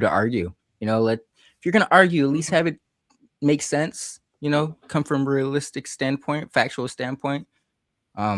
Yeah, there's a lot of people that just argue around in circles just to like argue. I've noticed this last year. Yeah, man. Beyond that, it was quite the year. This was a very frustrating year, I will say. But we're still here. Hoping for the best 2026, but feels like it's just kind of getting started. But I'm gonna be optimistic. Hell yeah. I like that. All right. Brooks, you are the kindest member of the Excitable PCP crew. What are your grievances of 2025? Well, the first thing that comes to mind is Marvel and the X books. Like, they can't fucking, just make good X-Men books anymore. Like, ever since they derailed Hickman's run, they just can't. Facts. They just can't. It's just nothing. It's so bland. X-Men has had, not great runs in the past, but, they've been in such a slump for so long. And this Age of Revelation shit, man. So many fucking books. I'm so sick of all of these worthless goddamn X-Men books that are just fucking pointless. And then they finally make an X-Men book that I'm excited about and love reading, Weapon X-Men, and it lasts 6 fucking issues. So fuck Marvel, what the hell, man? I know what it is. It's they know they can sell it, so they just do it. But this has been a pretty bad year, I think, for most people. It's good to hear that's not just me, because I felt like this year is man, is it just me or is this year? No, brother. Really bad? You are not alone. It feels like it's like the year of the villain. It's like the worst fucking people. The worst people in the world have all been winning, getting W after W after W. And you Look at Robbie. Did you not get the point of 2025? It was the year of the villain, man. I declared it, man. It's every piece of scum garbage is just getting elevated. Yep. But it feels like it's kind of coming back around though. Some of them some of them are taking a fall. But goddamn, it's just one of those years. It's so depressing. Yeah. We got our idiot president doing his stupid bullshit. Murdering people, magnets, and stealing oil, and just doing his general stupid idiot knuckle dragging shit. Having to look at his stupid fucking toad face while he just blabs out of his fucking stupid little Muppet mouth. We got the best. With his little thumbs. If you're watching this, President Trump, sir, fuck you. You are a piece of garbage. And I think you should be in prison. Absolutely. I don't think that's without question. Yeah, but what do you feel about Harry Potter? I like Harry Potter, but not as much as I used to, admittedly. Can you still watch The Apprentice? I mean, that's the real question. I never watched The Apprentice, man. I can still appreciate Home Alone 2, even though that piece of shit. I mean, he's in it. He eats his pizza backwards, but I still love stuffed crust pizza from Pizza Hut. I watched the movie. I watched Zoolander a little while back. It has a Trump cameo in it too. Shit! Nobody remembers that, dude. They're all like Billy Zane. That's the part that I don't understand, dude. We grew up with this guy. I just don't understand. Yeah, he was just a rich guy. He was like Uncle Scrooge. That's all he was. He was in all those. He was in all those WrestleManias when we were kids and shit. Yeah. He shaved off Vince McMahon's hair, bro. Hair match, bro. It's so weird. It is so weird. It's crazy. It's hard to imagine Trump being a face, but he was. Yep. Trump was a face for a moment there, man. With that super crazy. Vince McMahon was such an Trump even told us, he goes, you know what? Donald Trump actually looks like a good guy in comparison to him. The craziest thing, we're not talking about the Epstein files, bro. The craziest thing is that Trump even told us, he goes, if I wanted to turn heel, this is how I would do it. And then he did it. And he executed it. Yep. Like turning heel is just him. He's just being There's a lot of himself. bad basically. people out there. He finally decided to be himself. I just remember when he was like, "Oh, I'm gonna run for president," and I was like, "Get the fuck out of here! Nobody's gonna vote for you." Everybody was. Man. I think he did the Robbie bit where he was like, "It's the year of the heel. I'm doing it." But for me, it didn't work. Away. But for other people, it did, like Donald Trump. So, like, yeah, the villain shit did not work for me at all. Yeah. I hope Donald Trump doesn't actually end up watching the stream. I hope he fucking does, man. I hope he joins. Donald. Yeah, he could take some words. President wise Trump, words from I this. will send you the fucking link if you want to join us. So there you go. You Just can air your not grievances really too. allowed. Air your grievances, sir. Fucking terror piece of shit. The fuck, man. Thankfully, Trump doesn't know who the the fuck economy, we are. sir. By the way, with your fucking genius, God like damn we're it. all really fucking, we're swimming in dough. Thanks a lot, Mr. Thanks, President. man. Yep, I'm the richest Your I've stupid ever little been. fucking tariff bullshit is really working. Yeah, It's now like not a- giving fucking them an excuse to raise Well, prices. obviously, Donald Trump is not friends with toy collectors. What paper You towel you can use? don't need $30. You can just have one doll. The shit. Just pick your favorite doll. You don't need 30 different dolls. Fuck that motherfucker, man. So many things he says just make me want to like. And by the way, if you want to make Brooks mad, talk about Trump in any situation. You ain't wrong, brother. Like, I don't want to think about him most of the time. Like, I just don't want to think about him. I don't want to hear his stupid fucking voice. I want to see his stupid fucking face with that like idiot grin plastered across it. Like, I just like the less I think about him, the happier I am generally. So me, Brooks, and Jelani have realized and come to terms with the fact that we are literally 5 years away from being the three old men complaining about everything and do the right thing in front of the Korean grocery store. I just that's don't where we're going understand. to be. Like, I don't understand how nobody like listened to us. Like, we're from the same fucking place. We told you motherfuckers don't do that. The rest of the country was like, yeah, Fable has known about Trump for a long time. yeah, it's my guy. They Man. will be We used to whining friends about back in Barron's the day. What presidency. happened? Ah, Barron, another fucking Trump. God damn it. We told you. And it's not just Trump. It's politicians. These lying sacks of shit, man. All they do is lie and popularity contest in their way to nothing. On Take both money sides of the from us. aisle.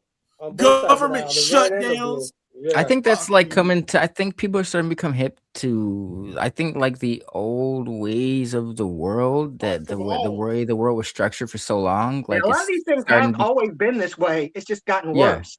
Yeah, It's like and people are starting to. decline, we didn't realize it. It's like the frog in the pot, you know. The heat's been going up. We just haven't noticed it as much. What's gotten worse? What's gotten worse? The actions of the politicians or the platform on which to speak about it? Both, man. Both. Yeah, I guess they kind of feed each other, right? Put money in politics. Yeah. Citizens United. The reason there's a Citizens United is they wanted to put money in politics. The second that happened, it was over, and money corporations won. And they took us. They've taken us. And like you can tell they took us. They've been slowly taking us, but 2020 was like the jumping point to fuck us all. And they fucked us all. And like they constantly do it. And it hurts me because it is the villains winning. It's really fucked up, man. And I really hate that we're where we are right now in front of each other. We argue over nothing. And they're up there wealthy as fuck. Yeah. Like I got a Facebook post that is I'm now pinned. And I want to share it really fast. I'm so sorry. This motherfucker's like, check out my Facebook post, y'all. Look, I made it like 6 months ago and I pinned it to the top of my fucking feed. No, I did it like a week ago. About a week. But this is it. And I don't know if you want to go in real close, but look at what it says. Rick, we can't. I know. Well, that's Robbie. Why don't you just fucking tell me, man? The Earth is a resort for like 500 people. And we are just the staff. Yeah, 100%. The rest of us are just staff. We just work and we suffer and we do all this shit. We don't get vacation times anymore. We don't get raises. They cut me from 40 to 30 hours at an easy ass job. And I'm like, why?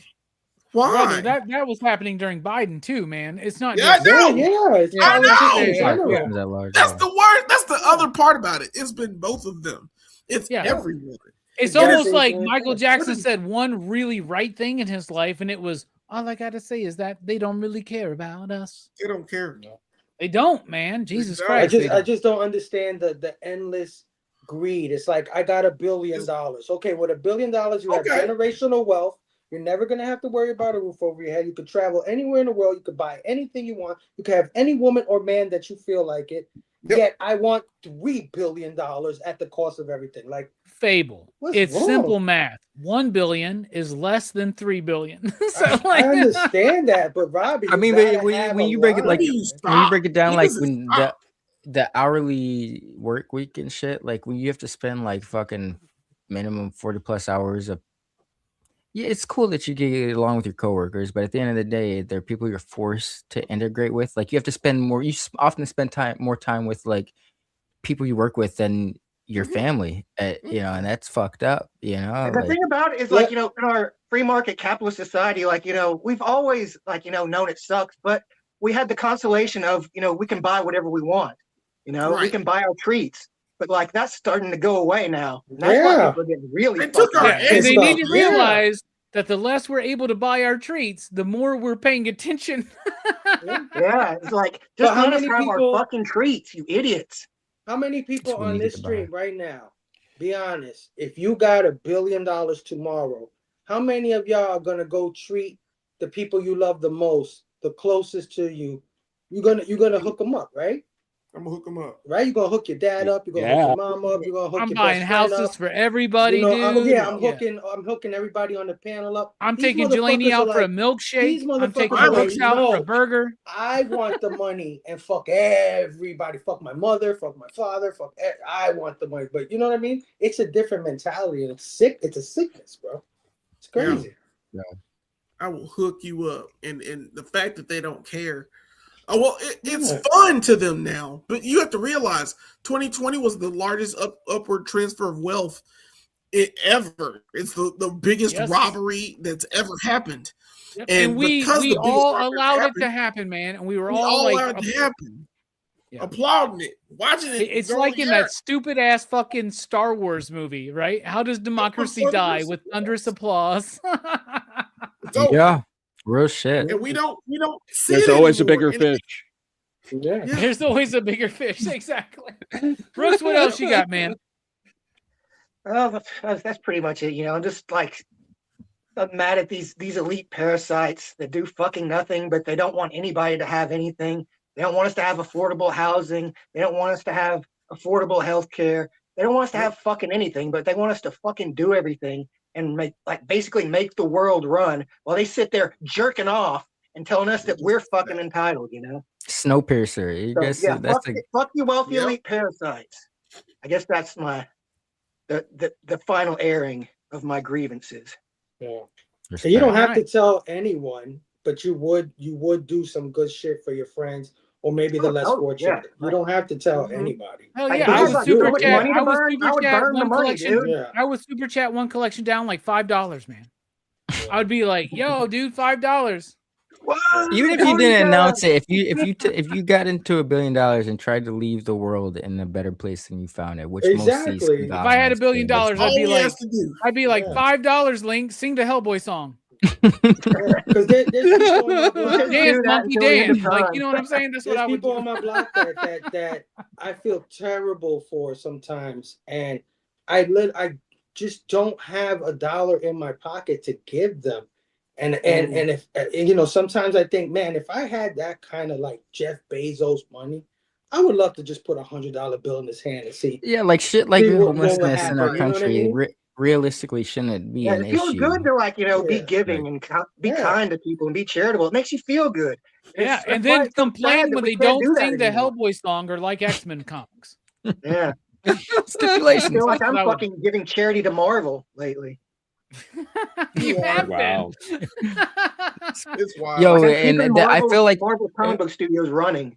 we've all been there. How How bad was Chuck Austin looked down upon back in the day? But it's like in hindsight, like was this shit really that bad? You know, It like was pretty bad. It was. It was pretty bad, Link. but Wow. entertaining It at least. had some good, It was not good good. spots in it. Yeah. But it was pretty bad. Honestly, overall. one of my dreams has been to get Chuck Austin to do an interview with me and Perch, and I still want to push for that to happen. That would be dope. Well, if I get him first, I'll Yeah. invite you, Joe. So there you go. Please. I'll invite Joe please. Casey as well. That would be a fun conversation. That would be incredible. That would be incredible. Chuck Austin, come do a show with me, Joe Corallo, and Joe Casey. And if you Let's really talk want, about we that can invite Huskin. Joe Rogan, but I don't know if he'll show up. So Make sure you bring up the Huskin I did love US War Machine, Angel Mr. Austin. relationship. The War Machine? His Volume War 1. Machine? Volume 1. It's important that you say Volume 1. They made a second volume? Yeah, and it sucked. That was the 3-issue thing they did. It was really bad, but the first one was good. The 12-issue Marvel Max US War Machine was really good, but they did a second. Yeah, it was black and white. Yeah. The second He one brought was in back color. Havoc, bro. Like, respect, you know, Yeah. because Havoc was over in Mutant X world and shit. So, But they did you could've know easily what thrown Chuck him. Austin said about Harry Potter? Just joking. All right, time for my grievances. Hell yeah, let's fucking go, man. All right, let me get this short enough because I did all of the. Here we go. All right, I'm surprised a lot of people haven't said some of my grievances. Number 1, Diamond Distribution. Are you fucking serious? Grievance of the year, Diamond Comics Distribution. You had a hold on the industry and you fucked it up immensely, right? And it was a slow fall, but when the fall happened, it happened so quick and it was so debilitating to the entire industry and to retailers. Fuck you, Diamond. I've said that many times, but I guess for the final time, I can say, fuck you, Diamond. You're done. You're over. Nobody gives a fuck. All right. I just got back into wrestling this year, so I got a few wrestling grievances. The finish in WrestleMania of Jey Uso and Gunther. Jey Uso Gunther tapped out to Jey Uso way too fucking quick, and it completely undercut what you have done with Gunther at the end of the year, right? Mm-hmm. That was a bullshit finish, and it was the worst finish of WrestleMania. Well, second worst finish of WrestleMania. Next up, John Cena's face turn right before SummerSlam. This dude's going to have a historic. We are going to compare this to Hulk Hogan turning heel and going Hollywood Hogan. It was that big of a deal, y'all, when John Cena kicked Cody Rhodes in the fucking nuts, right? Great. That was such a big deal at Elimination Chamber. We were all like, fucking, holy shit. That was the moment that was like, I was like, fuck, wrestling's dope again. I got to watch this shit, right? This motherfucker, soft face turns SummerSlam before, or the SmackDown before SummerSlam for no fucking reason. No reason. No fucking reason. Which leads me to my next fucking grievance. Travis Scott. Fuck you, Travis Scott. Fuck you, Travis Scott. Fuck you, Travis Scott. Piece of shit. 6-hour fucking entrance into WrestleMania. You piece of shit. The length of your entrance made us think that The Rock was going to show up. You fucked it up. Also, by the way, at Elimination Chamber, you busted Cody's fucking eardrum, bro. Like, you don't know what you're fucking doing. Nope. Get the fuck out of here. Travis Scott was the worst thing about WWE this year, in my opinion. All right. Moving beyond into more sports entertainment. Dallas Cowboys, get the fuck out of here. Are you fucking serious? You're going to have one of the best offenses of the year and literally the worst defense of the fucking year. Get the fuck out of here. Fire the defensive coordinator.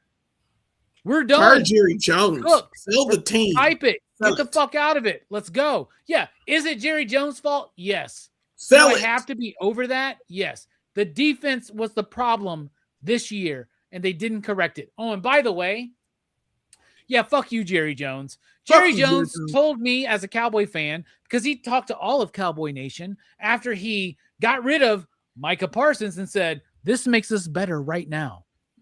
Brother, that's the biggest lie I've heard all year, and I've heard plenty of politicians talk this year. All right, so get the fuck out of here. How about this one? People hating on Sydney Sweeney? Like, I don't fucking get it. She made a fucking ad about jeans. Why? Because she's hot. Why are you mad at her? Because she's hot? Why are you mad? She's got big tits. Yes. By the way, I've seen plenty of people online argue that Sydney Sweeney doesn't have big tits. Guess what? Yes, she does. Yeah. All right. So, like, get the fuck out of here. Right. I don't give a fuck. I'm not a fan of her as an actress. I've really never seen any of her movies. I don't give a fuck. But I think she's hot, and I think there was nothing wrong with that jean ad. There you go. All right, moving on.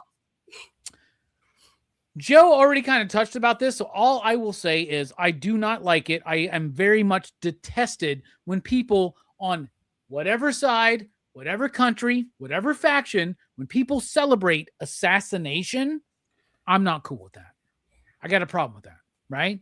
Brooks mentioned this one. I'll mention it very briefly. X-Men Age of Revelation. You blow. And not in a good way.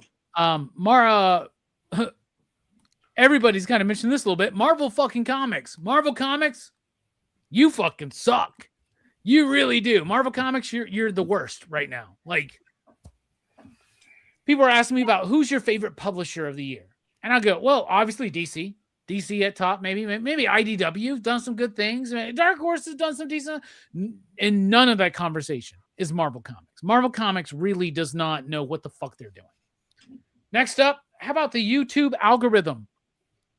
As a YouTube creator, fuck you. I try not to pay attention to the YouTube algorithm, but it really fucked us a little bit this year. And I don't know what the fuck is up with it, but fuck YouTube.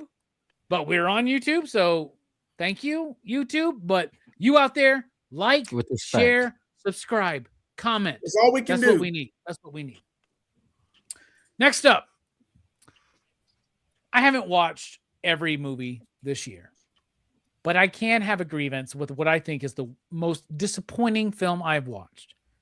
So I have a grievance with Edgar Wright and The Running Man. I really fucking do. That movie is not good, right? It's not good. And I hear that it's closer to the Stephen King novel. My bad. The Richard Bachman movie novel. It was boring. Glenn Powell is not that guy. It was misrepresented. It was misdirected. And it was miscast, in my opinion. So The Running Man is one of my grievances. As a comic book retailer, I don't know if I've ever mentioned this, but this is a big grievance. Customers that don't pick up their pulls. Customers that don't pick up their subscriptions. Let me tell you something. We can all debate what is causing the comic book industry to not be as strong as it could be. We could say it's creators. We could say it's political opinions. We could say it's the pay. We could say all kinds of things. But ultimately, the biggest problem to me in the retail industry and the comic book industry is people that sign up for books, sign up for subscription services at comic book shops, and don't pick up their books.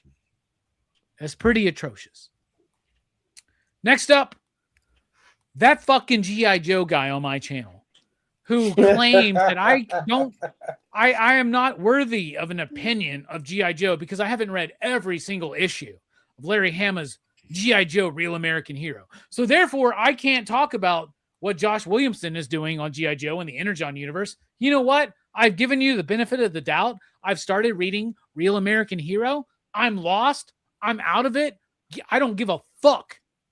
I'm done. Fuck you, G.I. Joe guy. Energon universe rocks. So there you go. Next up, Alabama and the USA on the hemp bill. Jelani mentioned this a little bit. Fuckers. So the U.S., as part of the solution to the recent government shutdown, decided to outlaw hemp as part of the hemp bill, right? Like they did this hemp bill, which basically made marijuana legal for the like all of the United States, right? Yep. Everybody's been fighting against it. Alabama passed their own dipshit fucking law. And then the United States government went about it. And then to add insult to injury, Trump goes, well, I'm scheduling down marijuana. Well, you know what? It doesn't fucking matter. But here's the problem. If you got a problem with me and what I fucking smoke, get the fuck out of here. I'm not the problem in the fucking world. I'm not the problem in the U.S. Let me smoke my fucking herb. Let me enjoy it. Let me be who I am, and I'll let you be who the fuck you are. So fuck the state government, Alabama in particular. Yep. Fuck the federal government for their archaic look on plant medicine. That sounds good, doesn't it? Yes. And my final grievance. Let me take a big hit real quick. My final grievance. Let me take a swig of beer. My final grievance is with an individual as part of our YouTube community. I respect you. I love you. But let me get this out of the way. Fuck. Sticky Goose. Fuck you, Sticky Goose. You want to pull a clip on me doing a bit and act like it's a fucking whole thing and try to like, what are you trying to do? Pull subs off of me onto you? What are you trying to do? You trying to make a name for yourself by talking shit about the comic book industry, the comic book community, the comic book YouTube community? I don't give a fuck about you. By the way, let me go ahead and publicly say this. As soon as that shit happened, this motherfucker messages me and says, hey man, you want to do a stream? Sounds about right. Fuck yourself. I said, maybe. Never got another response because you know what? I would have been willing at that time to do it on certain terms. But at this point, I don't give a fuck. I'm comfortable with who I am. I am very comfortable with who pop culture philosophers are. I'm very comfortable with us, with YouTube, where we are in our place on YouTube. But you know what, dude? I don't have to think hard every week to figure out how I'm going to be important to this YouTube community that we all exist in, right? I don't have to do that. Maybe I don't have to do that because I'm a new comic book day guy. I don't give a fuck, dude. I don't have to try hard because I don't want to try hard. You try hard. Do you want to try hard? Feels like you don't. Maybe you should just give up. I don't give a fuck what you do. I respect what you do. But at the same time, fuck Sticky Goose. And you know what? Quote me like a motherfucker on that one. All right. Grievances are over. Now it's time to go a little bit more positive. Jelani, favorite movie of the year that you watched? Ooh. Why is this not working? Jesus. There you go. Jelani, what's your favorite movie of the year? I'm trying to think. Because I only watched like 2 movies in the theater. That was Fantastic Four and Superman. And then like I just watched Jurassic Park Rebirth. And I watched I think that's it. Fuck that. I watched Weapons. And I saw fucking fuck. I'm trying to remember everything I've seen before I say something. Oh, my movie of the year is Sinners. Respect. Easily. Like I watched it on 2 dates and it worked both times. So it was clean as fuck. The action was worth it. It's terrifying. It's some of the best vampire shit I've seen in ages. And Michael B. Jordan he was convincing as 2 different people. It worked very well for me. It's such a great film. And the music got my soul right. So it just it's something about that movie that was that so set piece with the different eras of music and shit, bro. It's like one of Yes. my favorite scenes in That is like the the last cleanest couple of scene. years. Ryan Coogler knows what the fuck he's doing. He needs to be doing more shit. I'm very impressed with that film, and I wish I'd seen it in the theater. That's the worst part. There are two movies I regret not seeing in the theater. Of course, this and Gravity in IMAX. Even though Gravity was not that great a movie, but I should have seen that shit in IMAX. I'm mad as fuck. That's Clooney, the one with like okay, yeah. with Sandra Bullock and George Clooney's in it, and Clooney's like floating away and shit. I should have seen that shit in IMAX, man. I'm still mad at that. I was doing other things. All right, Jelani's favorite movie of 2025 is Gravity, but if that doesn't count, then it's Sinners. So there you go. Fable, what about you? Favorite movie you've seen of the year? I haven't seen hardly anything this year, brand new, or have gone to the theater. I'm gonna give a shout out real quick to two movies that I saw on our streams that we do. I want to give a shout out to My Name, the anime My Name. I thought that movie was fantastic. I love the structure of that anime. I wasn't expecting to like it as much as I did, and it really stood with me after I watched it. Another shout out goes to Children of Paradise, another movie that I wasn't expecting to dig as much as I did, and Joe brought it to the table and said, 1940s French movie about a mime. What the hell are we doing? Did you just pull out two cruise choices for you? Yeah, and it's 3 hours. No way I'm gonna dig this, and it absolutely was stunning. The film was stunning. Joe's right, and so was Hammer Time with My Name. Great anime. Your name. Yeah, Your Name. Yeah. I thought both of those fine. But the one movie, I think that was the one movie I saw in the theaters this year, and I saw it with my 23-year-old son, who absolutely fucking loved it, was Sinners. Sinners is fantastic. What Link said about that scene, about the music and all that, I thought it was brilliant that he did all of that with the music, mix it in with this horror movie, and it was bold. That's the best part about it. It was a choice. He made a choice as a filmmaker, something that could have turned off so many people. And it did turn off a few people, because I know people who don't like that movie because of that kind of stuff. But I thought it was a bold move, and for me, it paid off. Sinners was absolutely the best movie I saw this year. Oh yeah, I like that. All right, Brooks, what about you? What's your movie of the year out of everything you've seen? Like, I haven't seen very many new movies this year either. I did like Fantastic Four: First Steps a lot. That was a really enjoyable movie. And I finally watched the new Superman, which I also enjoyed a lot. I thought that was a fun movie. I've been renting movies from my buddy Dave's rental store. And like a movie I watched recently that I really enjoyed, it's an old movie. It's called Three the Hard Way.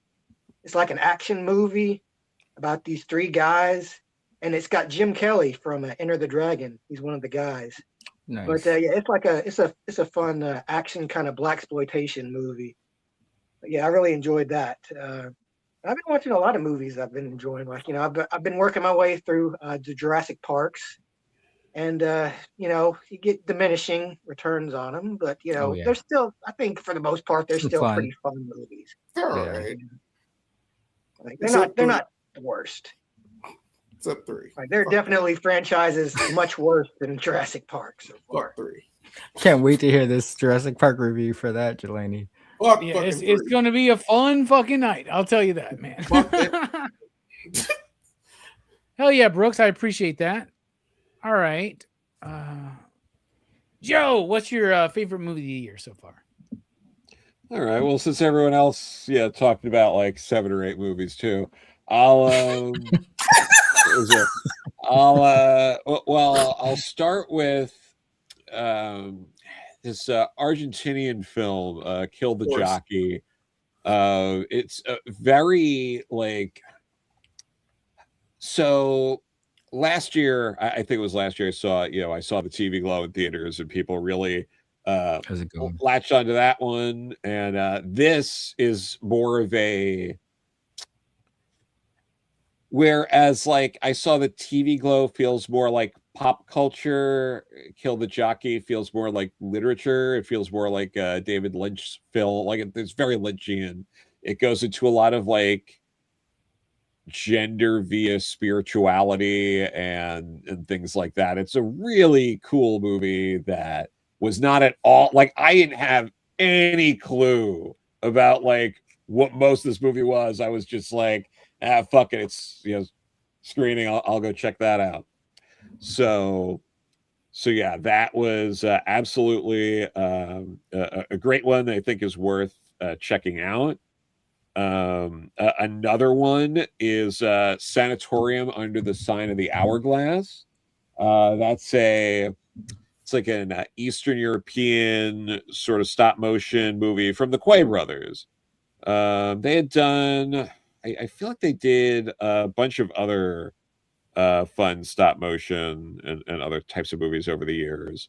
But yeah, great, fun, trippy kind of movie. There's a lot of distortion stuff about a guy going to see his dead or dying father, and he's on a train that's taking him to the end of this like mystic forest. Like, it's really cool stuff, and definitely I think worth checking out. And the third one, I'm just going to give a quick sort of honorable mention because I feel like it's worth it. That new Naked Gun movie was pretty funny. Yeah, it was good. I gotta check it out. Like, I was not expecting that genuinely joke. Surprisingly good. Yeah, I gotta see that one, man. He ain't wrong. It I was wanna see like, that one. yeah, I had a lot of fun movie, fun times. It's with hard to that find one. comedies. They don't do comedies anymore. You know, but Because yeah, of it was a Marvel. really one.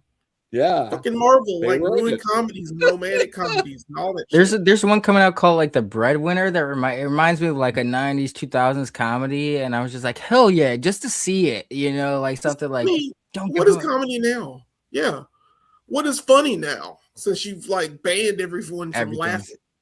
Yeah, the fuck. All right, Link, you're a movie guy. What's your movie of the year? Oh, I'm just gonna go with the top 5 like everyone else. I shout out to like 28 Years Later. I love Alex Garland and Danny Boyle. 28 Days Later is definitely better, but I would just love to see them back in action together. Sinners, phenomenal. I think everyone's said what I could say about that film. The Predator is actually, or the, what is it? The Predator Badlands. Badlands. Badlands was actually really That's a fun, good movie. man. Yeah, I had a lot of fun with that. Dan Trachtenberg. I guess Killer of Killers is a shout out to that one. K-pop Demon Hunters, that was actually really good. That movie's really good. By how much I haven't seen it yet. bro, earworms for really days. good, man. Yes. Golden is like one of the songs of the year, man. I'm sorry. Yeah. It is, man. That shit took over my house, bro. It's taking over my comic shop, brother. Oh my Oh. god. Yeah, my niece dressed up like one of them for Halloween this year. Yes, that's what I like to hear. I watched that shit 3 times on Netflix. Then my girl was like, "Hey, it's in theaters this weekend." I'm like, "Fuck, I guess." All right, I'll take you. I'll take you. Like shit, let's go. Like, yeah, I watched that shit too many times this year, man. Good movie though. No, yeah, very. It deserves a. But there's a movie that came out earlier this year called "A Hell of a Summer," that was like a homage to like 80s camp slashers and stuff. But it was like written by Finn Wolfhard from Stranger Things, and by him and his friend. His friend directed it, but they actually have a starring role in it, and it's a very charming, endearing film. And I thought for their age group to have so many nods to many classics throughout that movie, I was like respected that, and they didn't need to be at the forefront. They weren't like main characters either, since it was their film. So it was a cool, unique little comedy. Hell of a Summer. Check it out. I'd say that was my favorite film of the year. Oh yeah, I have to check that out. Yeah. So I haven't watched too much this year, but out of everything I've watched, I'm going with Weapons. Weapons to me is just brilliant in structure, brilliant in performance, brilliant in concept. I love that movie. It was the most unpredictable movie I've seen this year. I love Barbarian, and I love the follow-up with Weapons. I think Weapons is absolutely amazing. Nice. Time to display our feats of strength. This is the way we do it, y'all. We got to have a pin in the feats of strength to end Festivus by the rules of the Costanza estate. Okay? So we're going to give off our top 5 show and tell pickups of the year, and you out there in the chat will vote on the winner. So keep these in your mind. Let's go through them. Jelani, your feats of strength, what you got? So 5 of them, right? Yes, sir. Okay. So I had a lot of fun this year. There were a lot of good toys that came out, and they're mostly going to be toys anyway. But one is going to be bragging for funsies. I'll start with this one because it's going to be probably, spoiler, my number 1 favorite figure of the year. I'm just going to start with it. And I think people know what it is, but I don't know because people don't watch my channel. That fucking algorithm, motherfuckers. Watch our channel. Go Figure Reviews. I watch you, bro. Thank you. It's Shumagorath. Shumagorath is my favorite thing. He's like my pet. Like, I keep him around for things. He holds my weed. That's how brilliant Shumagorath is. He's bendy wire. He's an eyeball. He's a figure. He from Hasbro. These motherfuckers. He's of course like $80 now, but he's like one of the best things ever. His eye fucking moves. It's brilliant. I love you. You're my thing. Bruh, this was the year of the bootleg. And I love bootlegs. I love cheap bootlegs. I love cheap AliExpress bootlegs. I got like 3 of them, 4 of them this year. Bruh, they just keep coming. So I'm gonna go with my favorite bootleg because there's so many. I'm gonna talk about them in our top 5 video this year. But this one is my boy. This is the Mess Toys Ultimate Neighbor. I have a video that just came out. This is probably the best period Spider-Man ever to live. Because not only is he like not trash, he does not fall apart. He comes with like tons of accessories. And he comes with these Waldos that go on his back. And when they go on his back, he can stand on his own. With that's dope. Waldos. He's the first one to do it. It's in the thumbnail for the video I dropped. He is the cleanest motherfucker. Like it's brilliant. It's oh my god, it makes me cry. I want to give a quick honorable mention to You Can't See Me. You Can't See Me. And then next I'll go with my what was that? 3, 1, 2, 3. Yeah. So I'll go to this one. This is Chun-Li. Actually, this is Quinley from 5K Toys. She is the best Chun-Li to ever live. She does have a shoulder issue where her shoulder breaks, but they fixed it by giving us extra pieces so we could fix the arm. It's a pain in the ass. She's not in my top 5 for the year, but she clean as fuck. Yo, do you remember those the G.I. Joe Street Fighter toys? Yeah. And the Mortal Kombat ones, bro. Yes. I still have I have my Scorpion, my Smoke, and my Chun-Li. And that's the only ones I have left. They may be worth some money. I don't know. The vintage ones are very hard to find. But yep, Quinley. This is a pack. I was going to do a video on this, and Brooks lost the hands. It's all good though. Yeah, she got them dolls. She's the best thawed. Anyway, accurate. Yeah. Yep, sweet accuracy. Was it 3? All right. Next, I will go big again, but I'm not bearing the lead. This is my favorite thing this year. Sick. Fucking X-Men 97 Sentinel. It's not a HasLab.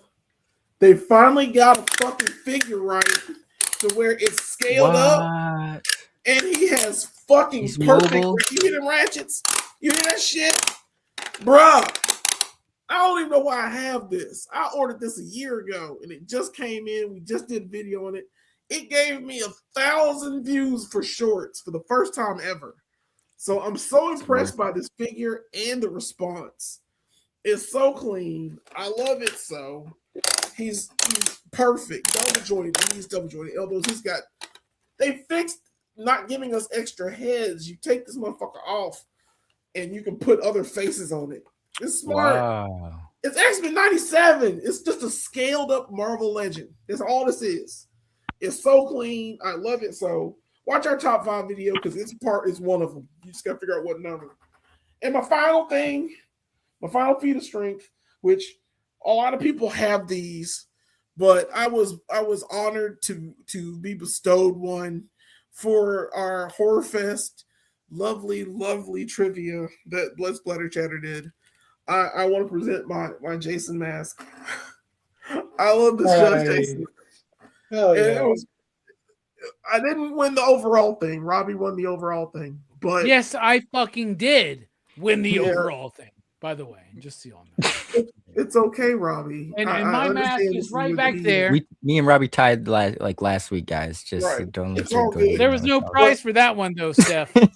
I'll be wearing this the rest of the time because it was so fun to win. And the fact that Verno made this, so thank you, Verno, for this. That's so awesome. I will treasure it always. It is my jam. And I know only did Jelani win. Not only did Jelani win, I had to send him a message going, "Did you cheat?" Because I didn't. I don't believe that you won that. Look at you, just bringing up doubt. That's why I got this Sentinel. Shut the fuck up, mutant. All right, that's some great feats of strength. Abel, what you got? Feats of strength. Show us. All right. Well, I really can't show off my top 5 things because most of my stuff is in storage, so I could only show you 5 things of what I have in hand. I did get 3 cool Grail figures this year. I don't have them with me, but I got a Triptychon. Nice. I got an Omega Supreme. Nice. And I got a Scorponok. 3 Titan class Transformers. Pretty fucking dope right there, man. But I'll show you 5 things. This one I just got. This is Big Convoy. If you guys know about Beast Wars, it continued in Japan. And what was the gorilla's name in Beast Wars? Optimus Primal. Optimus Primal, yeah. Well, he goes on to become Big Convoy, who turns into a giant woolly mammoth. Woolly mammoth, that's clean as fuck. Yeah, so I'm really happy to have Big Convoy. Next up is Hasbro's been doing these like retro reissues in a way of older G1 Transformers, but they've been retooling them so that they have articulation, because if you can remember the old G1 Transformers, they don't move. They're like fucking bricks, right? Their legs don't move, their arms don't move. So they're retooling them so that they have ankle pivots and whatever, all the shit from this year. Missing link. Yeah, one toy that never came out even back then, but they actually had a mold for, but they just didn't come out with it because they didn't think little kids wanted it. But a kid like me would have bought it, but fuck it, I got the best version of it. I got Missing Link RC. Hell yeah.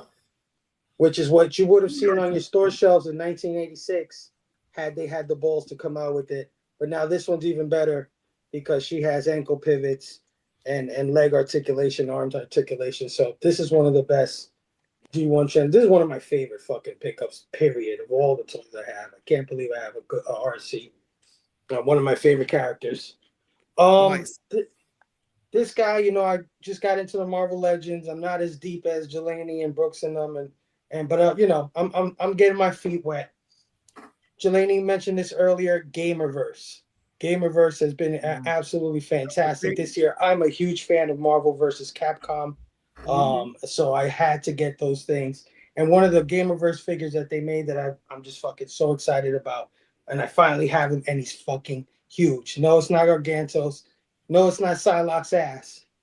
It is the Juggernaut. The Juggernaut! Nothing can stop the Juggernaut. This shit is heavy as all fucking hell, bro. It can kill a man.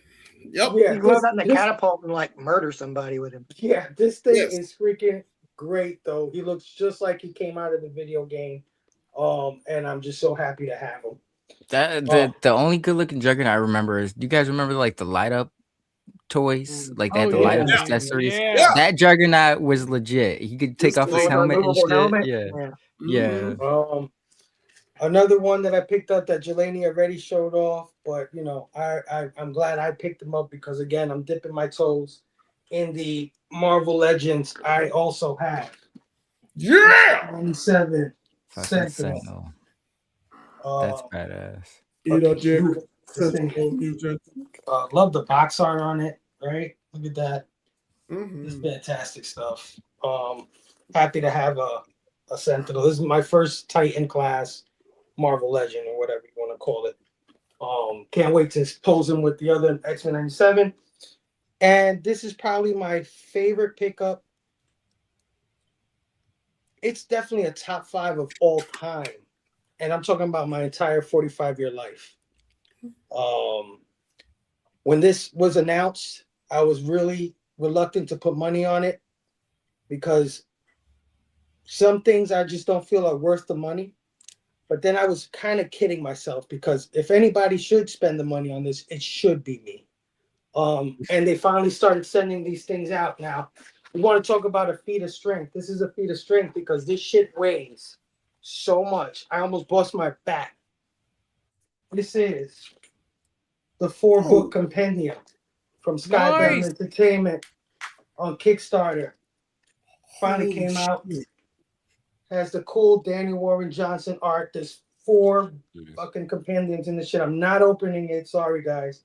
Because this thing has to go into storage. So and they're hardcovers, man. Hardcover and boys covers, but I mean, just amazing. This thing weighs like right now. I'm struggling to pick this shit up, but so happy to have it. This is every Marvel and Marvel UK Transformers comic that ever released, and this one's called the Till All Are One edition, where they mix the UK comics with the American comics to make one continuous continuity.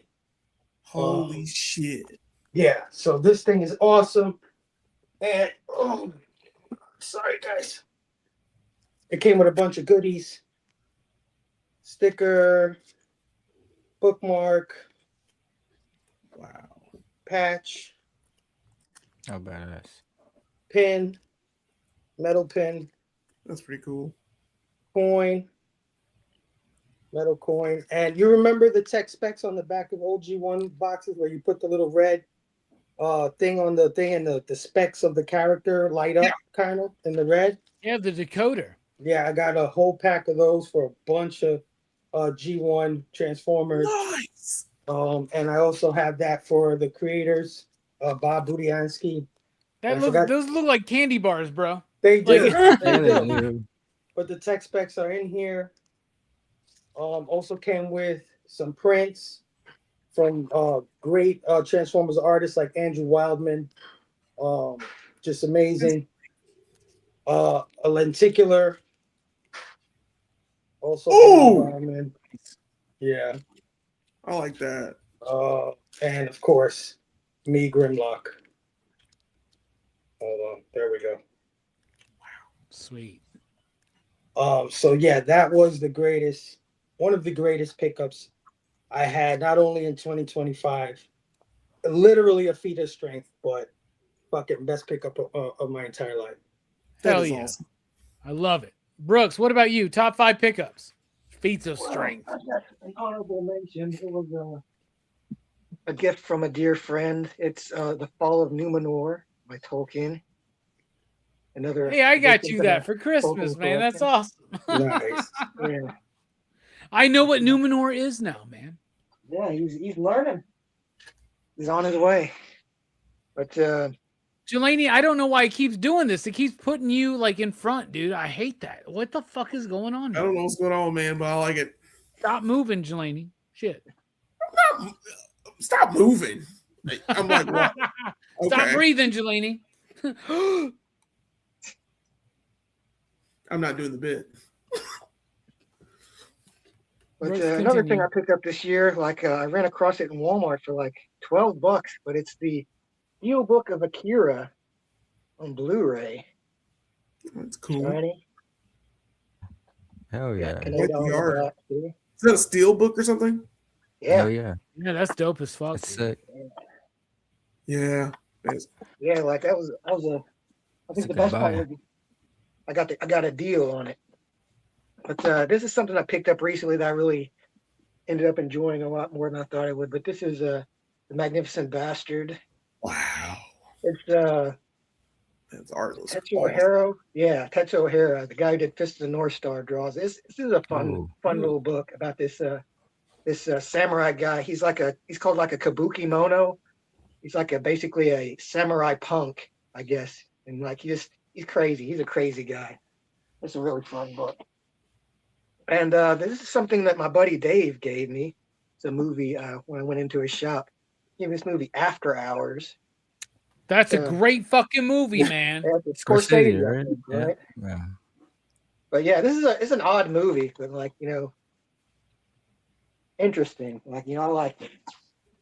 Another thing I ended up buying this from David last time I went by his shop, but he sold me this for $5, like a book of like a bunch of different like important comics. Like it's got the first appearance of Superman and Batman in there. It's Bro, like I have that book. That book is awesome, man. Yeah, like I've read a little bit of it into it, but yeah, it's like just it's a cool collection of like old timey comics. And for last, one of my favorite things this year. Of course, my Swift Wind. Hell yeah. That is the shit. That's fire. That is the shit. Yeah, right there. It's like this has been on my wish list since they started doing Origins. Like I gotta do Swiftwind, man. Yeah, that's Swiftwind is he's so awesome. clean. Yeah, and you can remove his wings and his helmet thing, have him be spirit. It comes with a little She-Ra, of course. So I call her Super Saiyan She-Ra because she's got like the glowing hair. She got the glowing sword. Like his wings kind of are a little loose there, as you can see, it kind of pops out. But once I get him set up, it stays in pretty well. So yeah, that's my flex for the year. Those are some great feats of strength. What about you, Joe? What do you got? I got a few things here. First, we'll start with, I was in Chicago early November, and I'll go to little comic shops, and this one was it First Aid Comics, and I was just like, let me see the indie creators, let me see the local stuff, and pitch me on it. I'm going to buy something, and so I picked up this thing, Godfly, by Ryan Oliver.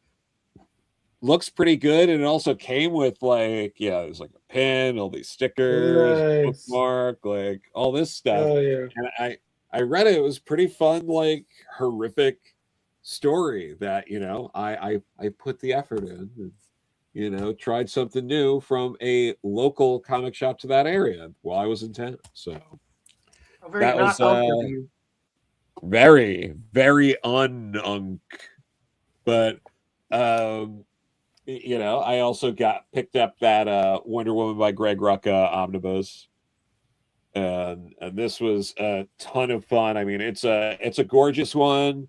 It's one of the last good runs of Wonder Woman. No, but really, Wonder Woman's great. Everyone loves it. So no, you're right. Absolute That's one of the best. That's like, yeah. As you wish. Yeah, yeah. I do love Absolute Wonder Woman. But yes, that's a good one. Then I was let's see. Oh, I got to show off Drome. Nice. So I got this one. And Jesse did this nice sketch in there for me for Joe. Cool. Nice. There, so that was That's nice. Ryan's so mad right now, man. Did they do a comic book a few years ago, like around 2020? I think he's been doing stuff for a little while. Yeah, I think so. What was it? Then on that little thing, I got a Joe Staten, Guy Gardner drawn in this one. Yeah. Nice. Which also I got signatures from Paris Cullens and Jose Luis Garcia Lopez. So Oh wow. Nice. Oh yeah. So yeah, all in one little book. So I'm gonna have to. This was a keeper. I have been getting the, which just started coming out this year, the Mobile Suit Gundam Deluxe editions. Whoa. That are Okay. gigantic, and That's awesome. They're absolutely incredible, and they really pop. Like there's some really great color pages in here as well, and yeah, it is. See here,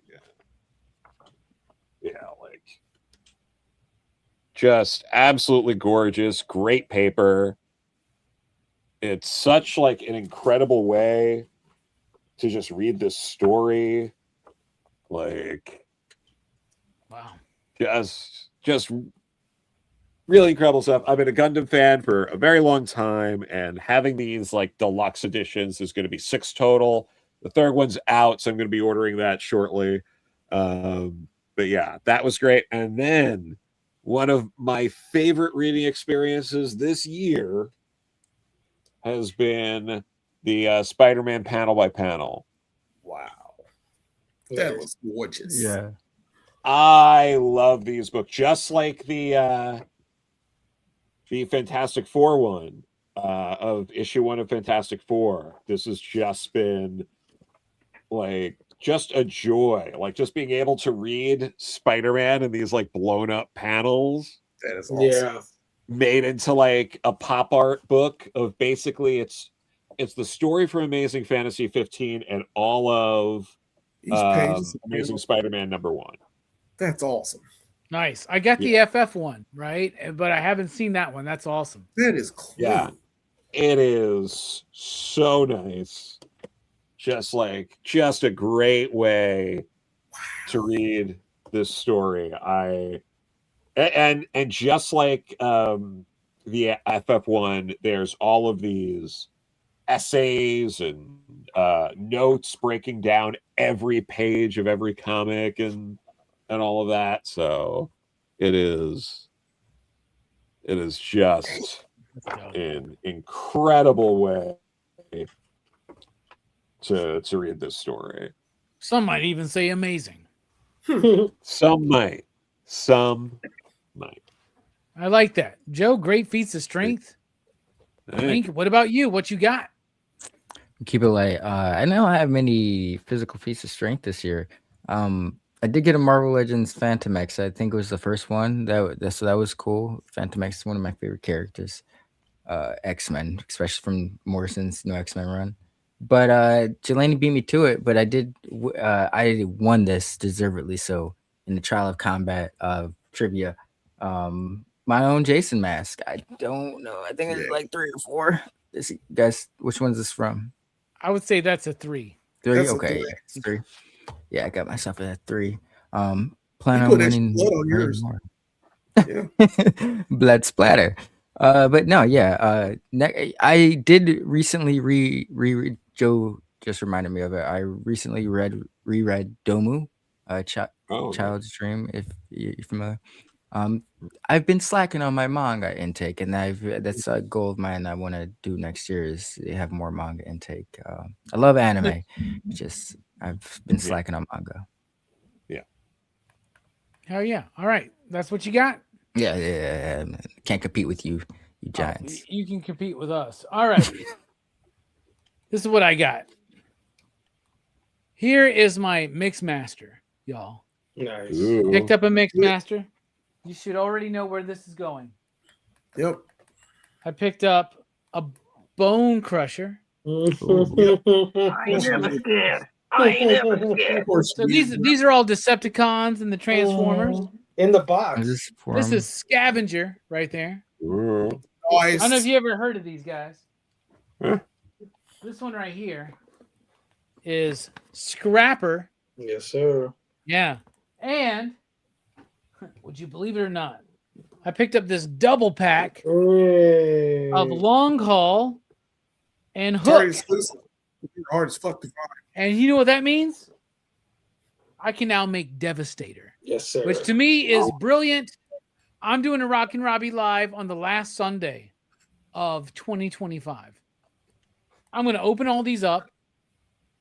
And then after that show, I'm going to put them fucking together. So there you go. I've been ready for that. My favorite things this year have been the memories I've shared. Meeting people. I got to meet Fable. I got to meet Joe in person. I got to watch a lot of cool wrestling with Jelani and Brooks. I got to spend a lot of times with a lot of cool people. I got to visit a lot of cool places. But Devastator's pretty fucking badass, right? All right, now it's time for you out there in the chat to vote who had the greatest feats of strength. We're going to give this 5 minutes starting now. So vote Robbie, Joe, Link, Jelani, Fable, or Brooks. Y'all go ahead and make a case for yourself while everybody's voting. Me, all I got is Devastator, y'all. But these dudes have some great pickups. Come on, y'all. Campaign. I can make great cases for everybody else. Yeah, right? Me too. Devastator is pretty impressive. Yeah. Maybe I've held it in my hand. Like I don't own one. I will get one eventually, but I've held one in my hands completed, and it is gorgeous. It is. I can imagine it was glorious. It's as lovely as this Sentinel from X-Men 97. It is gorgeous. I like how Jelani's got all the trophies or his feats of strength compiled. I mean, this is I'm jealous that you guys got those Jason masks, man. I want me a Jason mask. Man. It was not easy. I had to work. It's just true. I had to memorize a lot of trivia for this. Yeah. Had to watch a lot of movies. It's a lot of weird stuff going on. You know what it is? I could watch all of that shit and still not remember when it's time to like on the spot. Like when you're put on the spot, you're like, I can. It's like when someone talks about like favorite movies. Like I can talk about movies all day, but it's like when someone's like, name your 3 movies of the year. I'm like, fuck, what did I watch this year? I'll even say the wrong movie, thinking the right movie in my head. Yeah, yeah. Yeah, I love this. People are going in. Looks like Joe so far. Well, I mean, Brooks picking a gift he got from Robbie was very sweet, and I think it's worth. It was sweet. Exactly. Tying at the heartstrings. I got him an Archangel.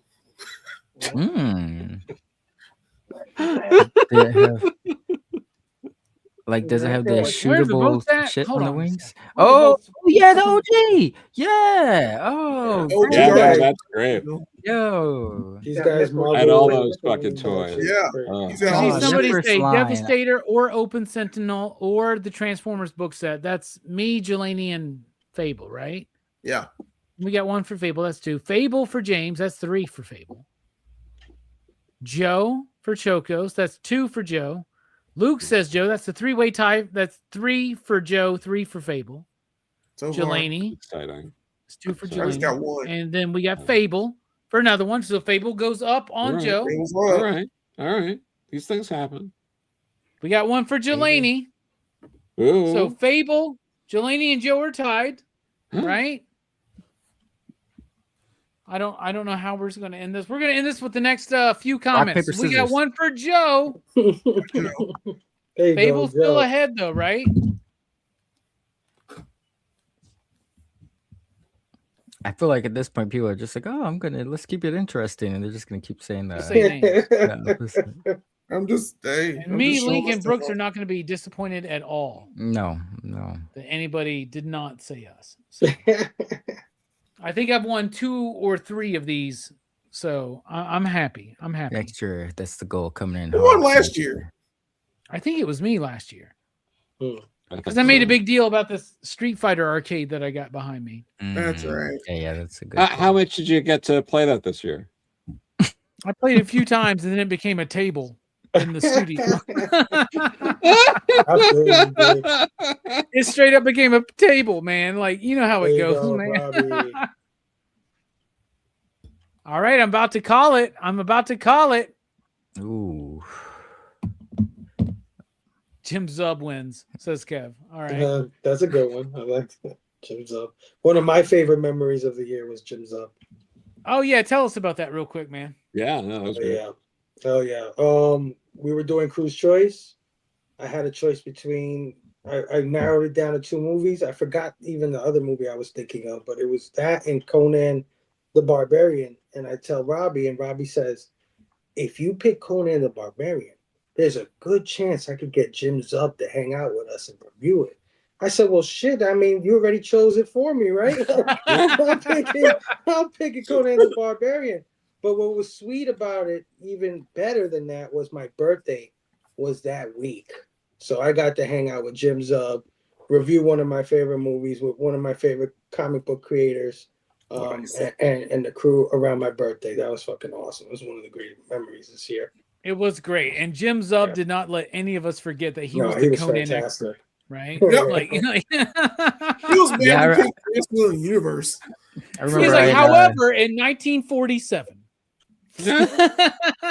He's super kind. Where I was like, I had watched part 2, mistakenly, and I was like halfway through it when I realized you guys weren't talking about the same movie. And then like I remember James up saying like, yeah, I remember that was the second one. I didn't want to say anything, and I thought very kind of him to not, put me on the spot like that. Well, but, he yeah. kept interrupting me, so fuck Jim Zub. How about that? He had never been on the show. I never even had him on just for a normal comic book creator conversation. That was the first and only time he's ever been on. I was like, I told him, I was like, hey, would you do Conan the Barbarian, the movie? And he's like, yeah. He's like, fuck yeah, of course. Yeah. He's basically the architect of Conan's journey. All right. The winner of Show and Tell, the greatest feats of strength, is Fable. Fable. You pinned us all, bro. Well done, Fable. So Fable, you win. get the final thought, man. Let's go. Final thoughts. Well, first I want to thank everybody here tonight, whether you're on the panel or on the chat or any of the panels that I shared with anyone this year. This is one of my only outlets that I get to just be a nerd in my life, right? Like I don't really got too many friends outside of here, co-workers, that kind of thing, that are into this kind of stuff that we're into. And I'm just grateful that I get to hang out with all of you guys on the panel, all the panels I've been on, all the shows I've been on, all the people in the chats that I've interacted with, all the people on Instagram, so on and so forth. Thank you. Thank you for making the last year great and the last 5 years great. And I guess my last final thought would be never give up. Always stay positive. Things can be bad at the moment, but if you keep hope in your heart and if you keep a positive attitude, things have a way of working themselves out. And I got a big shout out to Jay for that. Jay from Hydro Asylum Comics. Nice. He told me that. He said things have a way of working out. And that has stuck with me because at the beginning of the year, I just got laid off 3 days after New Year's. I didn't know what I was going to do. I'm a 45-year-old man.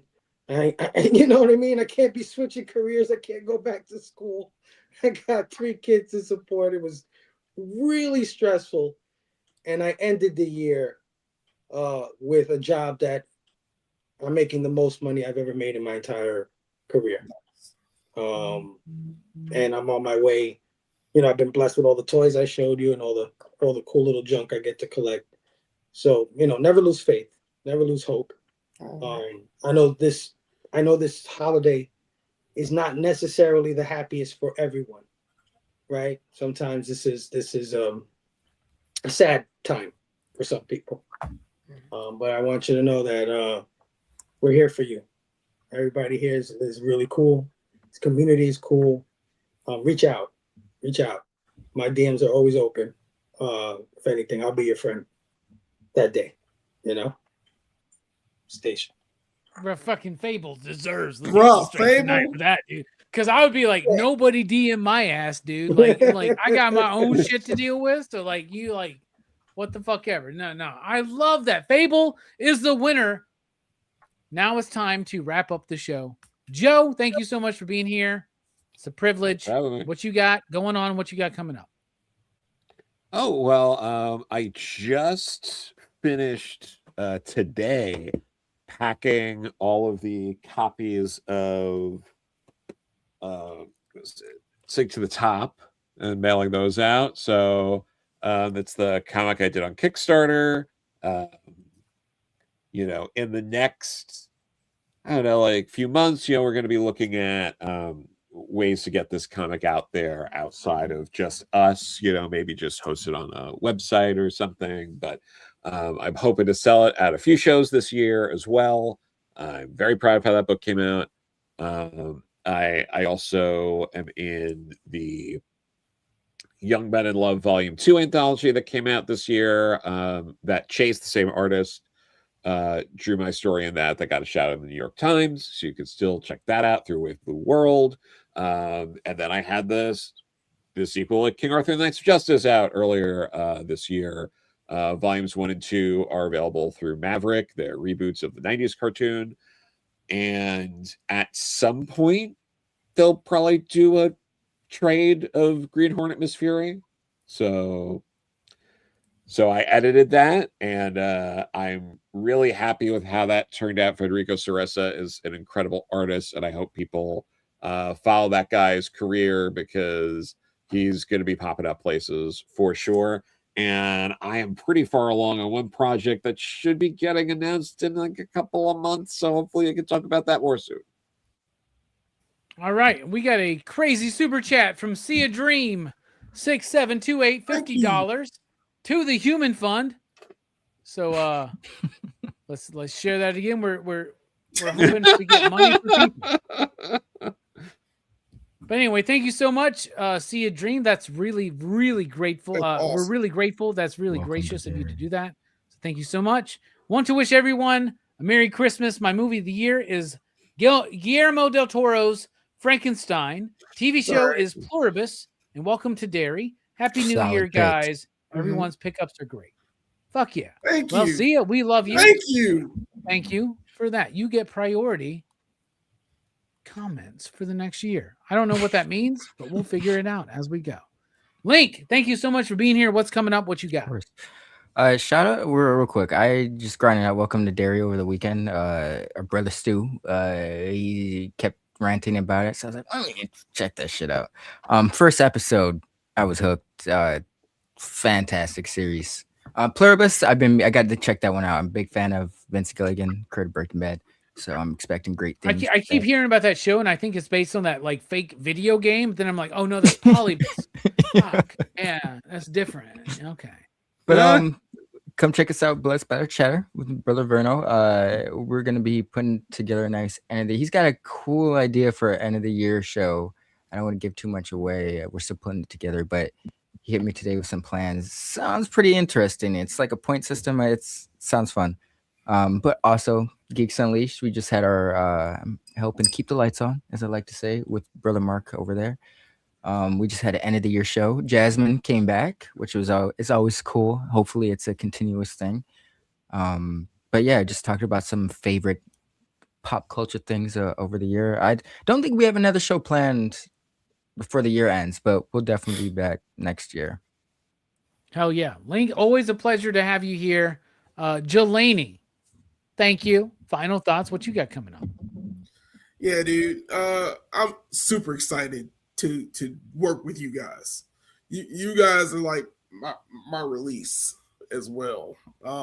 Best group of gentlemen I've ever had the pleasure of working with. So, hopefully a happy new year, happy more prosperous year for all of us. Hopefully shit gets better. It should always get better, never get worse.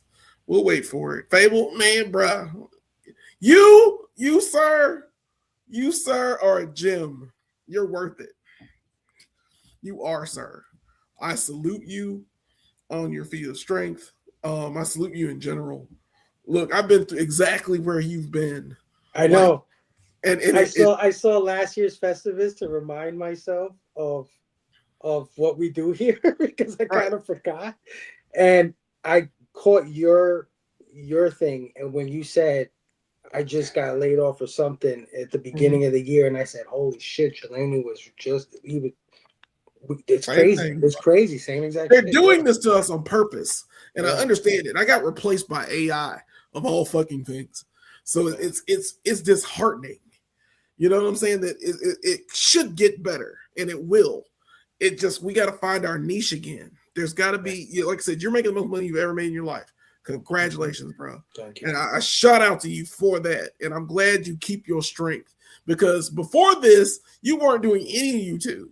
And now you're like the baddest motherfucker on earth. So I'm very proud of you, dude. Real quick, let me knock this out real quick. Brooks, you're awesome. You're the best partner. You are one of the you're a rock, dude. You're my rock. Subscribe to the goddamn channel. Link, being the only black man in the room, really proves a lot of things. It's one of those things that makes me appreciative that you are willing to take up so many roles in our community. You are there. You're like you're steadfast, and you can be a contrarian in a good way. And you need to keep that up. That's very powerful. Thank you. And always keep that faith. Just be there, dog. You got this. You are one of the people. I hate that lame phrase, but you do. You got this. Thank you. Thank you. Just keep doing what you're doing, and your niche will explode all over the damn place. Joe, shut the fuck up. Bitch's asshole. I fucking hate your ass. Fuck you, dude. You're all right. I really with love, right? Say fuck you with love, Jelani. With what love, the fuck, baby, dude? With love. Fuck you with love. Going after Joe Corrado. That is fuck, dude. It's the thing. That's what, we try to like have fun conversations, and Joe comes. No cap. Fuck you, Joe. Right? Like, what the fuck? And of course, Robbie, you're one of my best friends, man. You really are. Like, for years. So I really appreciate you, man. And thank you let me be a part of this, and how you guys are just amazing in the fact that we're drawn together because of our love for what the fuck we talk about: comics, toys, pop culture in general. It's fun to do this since 2020 for real. So and it brings people out of their shells. It makes us better people. Yeah, and absolutely. I'm really impressed that we got this far. I really am. It's been 10 years, man. So you're the heel, the X, and this is the end of the year where we are ending the X. We're moving on, and it's so clean, and I love it. And we're about to be PCP 11 because these go to 11. That's right. It's 211. But yeah, thank y'all for this. Brooks and I have a show called Go For Your Reviews. Please subscribe. We did the Marvel Sentinel. You just saw it. It is awesome. I haven't seen that in a minute. Well, you haven't seen it all. That thing's clean as fuck. That background's awesome too. Plus, we got this beautiful Stranger Things Master of the Universe 2-pack of the Hellfire Club. Man, upside down. The upside down. Yeah, it's upside down. Damn it. Stranger Things. You get it? Oh right, the upside down. Every Stranger Things video I've ever done. It was legitimately like that's upside down, guys. I tilted my head, bro. I was like, I get it. I'm confused. It's the whole point. Takes me a minute, but I got it. Check out all of our Stranger Things videos. They're all upside down. Well, I like that. I like that. The thematic. I can't do a whole video upside down. I don't know what YouTube would do if I did a whole video upside down. Nobody would watch it. I'll tell no you one would that. watch it. It would You be get a bunch of comments though, being like, "Dude, you know your video's upside down." No, it's upside down. It's upside down. Also, do you know what J.K. Rowling said about Fable? One collection down. What's coming up? What you got? Right now I'm on holiday break, but I'm hoping to come back strong next in 2026 in February with the start of Sci-Fi Fest, collaboration between me, Robbie, Pop Culture Philosophers, where we review a bunch of science fiction movies. Man, we do a bunch of horror, we do a bunch of action, but I really wanted to do something that is science fiction focused, because we do a lot of horror that's science fiction, but there's just so much more out there that I would love to review with you guys.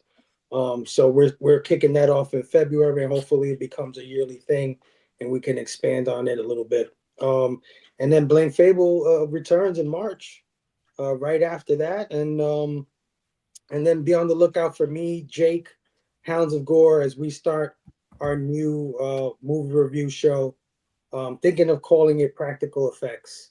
That's what we're kind of settling on. So we're still in the planning stages of that, but hopefully we can get that off the ground. I love it. I love that. I love Jake. I love you. I love the idea of practical effects. I hope the first movie you do is the first Avatar. That would be good. Yeah. For practical effects, Avatar. Okay. Let's see, go. I told you I was slow. That's why I gotta Most get practical this effects shit, ever. Yeah. Those are real people in real suits on a real planet. Yeah. Right, yeah. Oh, we. Brooks, thank you for being here. Final thoughts. Obviously, you're part of Go Figure Reviews. Yeah. And before I forget, Fable, what movies are left for Sci-Fi Fest available? I'm gonna have to check, but I think we got room on The Abyss and maybe The Prestige too. I know They Live is probably and Starship Troopers. That filled up that day that I sent out all the invites. Yeah, figures. I didn't know there were that many Starship Trooper fans. I mean, I knew people liked the movie, but shit, people love Starship. This is an underrated Cameron film, people bro. hated it when it first came out. Like everybody was talking shit about it. Like they hated it. And I was like one of the only guys who was like, that movie's awesome. Yeah. But now it's kind of come back around, I guess. Yeah. People love that fucking film. But I'll let backstage I'll take a look and I'll let you know for sure. Yeah, just like either movie's fine by me. Like just let me know what you need, where you need me to slide in, and I'll got you. That's what she said.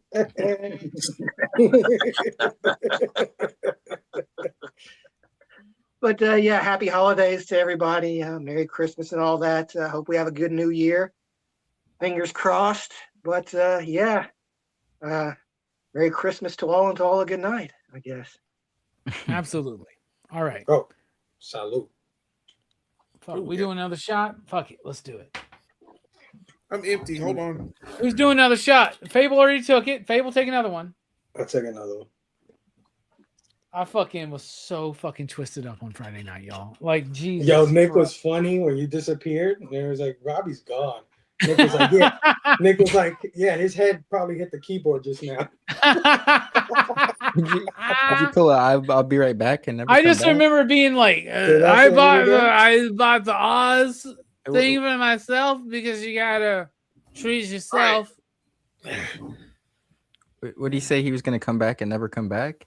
Yeah, no, he just disappeared, dude. He's just gone. Oh. I did this number. With love. I did that, and I was just gone, dude. Gone, yeah. I was gone. I didn't pass out on my keyboard. He though. wasn't I passed the out only on my one. Brother bed. Joe was freaking wrecked. Bobby was supposed to sing a song and he forgot the fucking words. He tried like 4 times to sing the song and he couldn't remember the words. I felt so bad for him. Rehearsal. He started getting mad, but I was like, don't worry, this is what this is about, man. This is why we're doing this, so we could rock out, get drunk, All right, Metal Elf. I don't have any openings right now for the first 3 months we have planned so far, but when openings appear, and for April, I'll send you some stuff. Because Chad is Metal joining Elf us is for, Chad, right? That's Chad, yeah, right? Chad, yeah. That's Chad. He's joining us for one of the movies for my movies at Sci-Fi Fest. He'll be at Sci-Fi Fest. Nice. So that would be a good audition. Yeah. All right. Audition. Damn. Who's doing the shot? Oh, sorry. Salute. Salute. All right. We lost Joe, but that's okay. All right. For us here at PCP, we're pretty much done doing live streams. My weekly or my best comics of the year will drop on Monday morning. Tuesday, you'll still have the weekly comic book review. We'll be doing our monthly review for December on January 3rd, which is Saturday night. We'll also be revealing that panel's best of the year list because we've taken every choice anybody on that panel has made over the year. And we put together best writer, best artist, best publisher, best book, best, all that shit. So, and we will find out who the Marvel shill is. Right. And I don't think it's me. And by the way, here on Pop Culture Philosophers in 2025, 2026, it's not good to be the Marvel shill. Okay. So it's not something that you want to earn, is what I'm saying. However, PCP Movie Night is on the horizon. It's returning. It's returning January 5th, 2026. Here's the January lineup. We kick off January 5th with the entire Jurassic Park / World franchise. All 3 Jurassic Park movies, all 4 Jurassic World movies discussed here on PCP. Right after that, we're talking about Heat, the most requested and anticipated PCP movie night here on the channel. After that, we're talking about The Running Man. That's right, the good one, the original one with Arnold Schwarzenegger and Jesse the Body Ventura. Come on, y'all. You know you're ready for this movie. And you know that I love Italian cinema. And one of my like whole goals on this channel is to get more people into Italian cinema. And here lately, actually for all of the existence of PCP, I've only been doing that with horror movies, mostly Argento films. But we're going into some Fellini territory, and we're talking about 8.5. So the February lineup starting January 5th and every Monday night in January, Jurassic Park and Jurassic World, the franchise, Heat, The Running Man from 1987, and 8.5 by Federico Fellini. And I'm very, very excited for that lineup. We got a great lineup for February, which is part, of course, of Sci-Fi Fest. And we got a great lineup for March, which, of course, is part of March Madness. All right. We're dipping out. We love you guys. You're awesome. Station, pop, pop, boom. And for my final thought,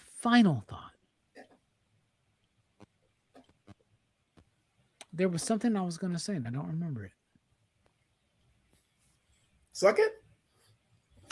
That's You're poignant. right. Here we go.